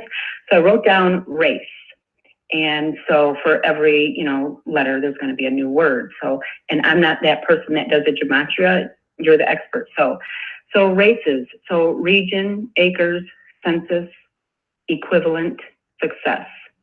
Race, race, accumulating, control, entitlement. Race, regarding association, corralling, ethnicity. Race, rioting, ancestral, clans, executions. revealing all color excellence. Race, recognizing American cultural acceptance and restoring American certificates exchanged. So that's all I had. I just wanted to throw that out there. I really Can I like still when you listen? call in. Yeah, you have a great mind. Thank you so much for that. Thank you. All right, good night. Hey, Zach. Oh, whoops. Sorry, I'm coming back. I thought that was the end of the call. How are you doing? Hey, good. It's the other half. Perfect. Hey, great call on the Super Bowl. I just wanted to chime in on the racism thing. I say this, this is all about divide and conquer. The media is the mouthpiece for the New World Order, or at least the shadow government here. We're all racist. We're all, and I don't mean that derogatory. I mean we're in the human race, and we're so we're either racers or we're racist, right? Color has nothing to do with race. You had a lot of great callers tonight, and it's definitely a divide and conquer thing. They can't have blacks and whites communing together, being friends, talking about, all the crap that's going on. They got to have us fighting with each other because you're brown and I'm white, or I'm not white, they're not brown, they're all, different shades of whatever. So anyway, I've got a few, black friends. I'm kind of isolated up in the country, and I grew up in Metro Detroit, and seems like the blacks that I was around were more like, they thought they were gangsters. And then I moved down south to Texas and Florida, and the black people were just incredible people, so polite and so, genuine. And it was like night and day, and I didn't experience any racism, or, I don't like using that word. It's not racism. I can't remember what the darn word is, but people got along down south where I was at, but here up north, it seems like we were divided on purpose. And I don't know, I guess that's all I got. So love the work, love your, just everything you do. And we appreciate you. Thank you. Thank you, and you're welcome, and very interesting observation. I appreciate you calling in and sharing it. You guys have a good night. You too. All right, take care. All right, Anaheim, California. Hello? Hello. So yeah, I know we're tired of the NFL, but I just wanted to make a few closing remarks from my G-Code last week. I talked about Simmons Betting Company. Right. And throughout the week, I also found that, they were headquartered in Atlanta, Georgia, where the Super Bowl was played. I also noticed that, they list the parent organization for this company on the Google for their company. So the parent company is listed as Serta Simmons Betting LLC. And immediately Serta, we think about Donald Trump and the commercial he did with Serta and the predictive programming for him becoming the president, where he's talking to two sheep on pillars numbered 9 and 11. Right. So go figure, it's right. It's the parent organization owns Serta as well. What's interesting is Serta also equals 63 in English ordinal. And Serta Simmons Betting LLC, like it's listed, equals 237 in English ordinal. And Tom Brady just got a 237th win. Crazy. That commercial was all about room 237. In the most pure cipher, it also equals 93. And the whole theme of the decode was Saturn, right? It was a Saturn ritual. The other parent organization, there's two, is called Simmons Company, and that also equals 63 in the most pure cipher. And I don't know if you knew this or not, but I just had to get this to you. Did you know that the only touchdown that was scored in this most recent Super Bowl occurred 53 minutes into the game exactly. Exactly. Isn't that crazy? When Julian Edelman went into the end zone, there was 7:02 on the clock, maybe 7:01, and you see them bring it down exactly to 7 minutes left. And then the time stops there. So 7 minutes left in the game, in the fourth quarter, that's 53 minutes into the game. So it's just crazy how scripted it is. And they're just so perfect with it. Right. And another thing I wanted to point out. Go ahead. Yeah, go ahead. No, you go ahead. We're almost out of time. Okay, yeah, this is the only thing I wanted to say. Julian Edelman box score, I noticed he caught 10 passes for a total of 141 yards, meaning he was averaging 14.1 yards per reception. Right. So 141 yards, 14.1 average yards per reception. Right, that's the 141st prime is 8-11, and I made the point about how it's interesting that we have this 9/11 Super Bowl rematch in the year where we're expecting to see something maybe happen in the month of August on 8/11. So I don't know, I thought that was interesting as well, but that's basically all I had. All right, great work. We'll be back next week, everybody. Sorry I didn't get to all of your calls. Join us next week. Until next time, Truth Seeker.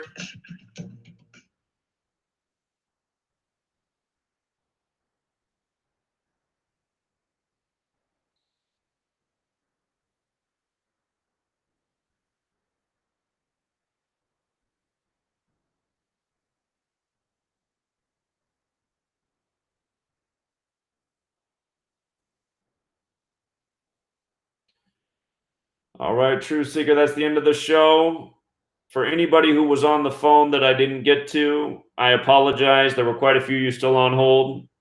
And I saw a lot of first-time callers, too, numbers I didn't recognize. So I wanted to hear your voices, but please call back next week and call back earlier in the show if you can, because then I'll definitely get to you. Some people are long-winded, so it's always hard to get through the line. All right, everybody, thanks for participating. Appreciate all the support. Be back tomorrow. And I'm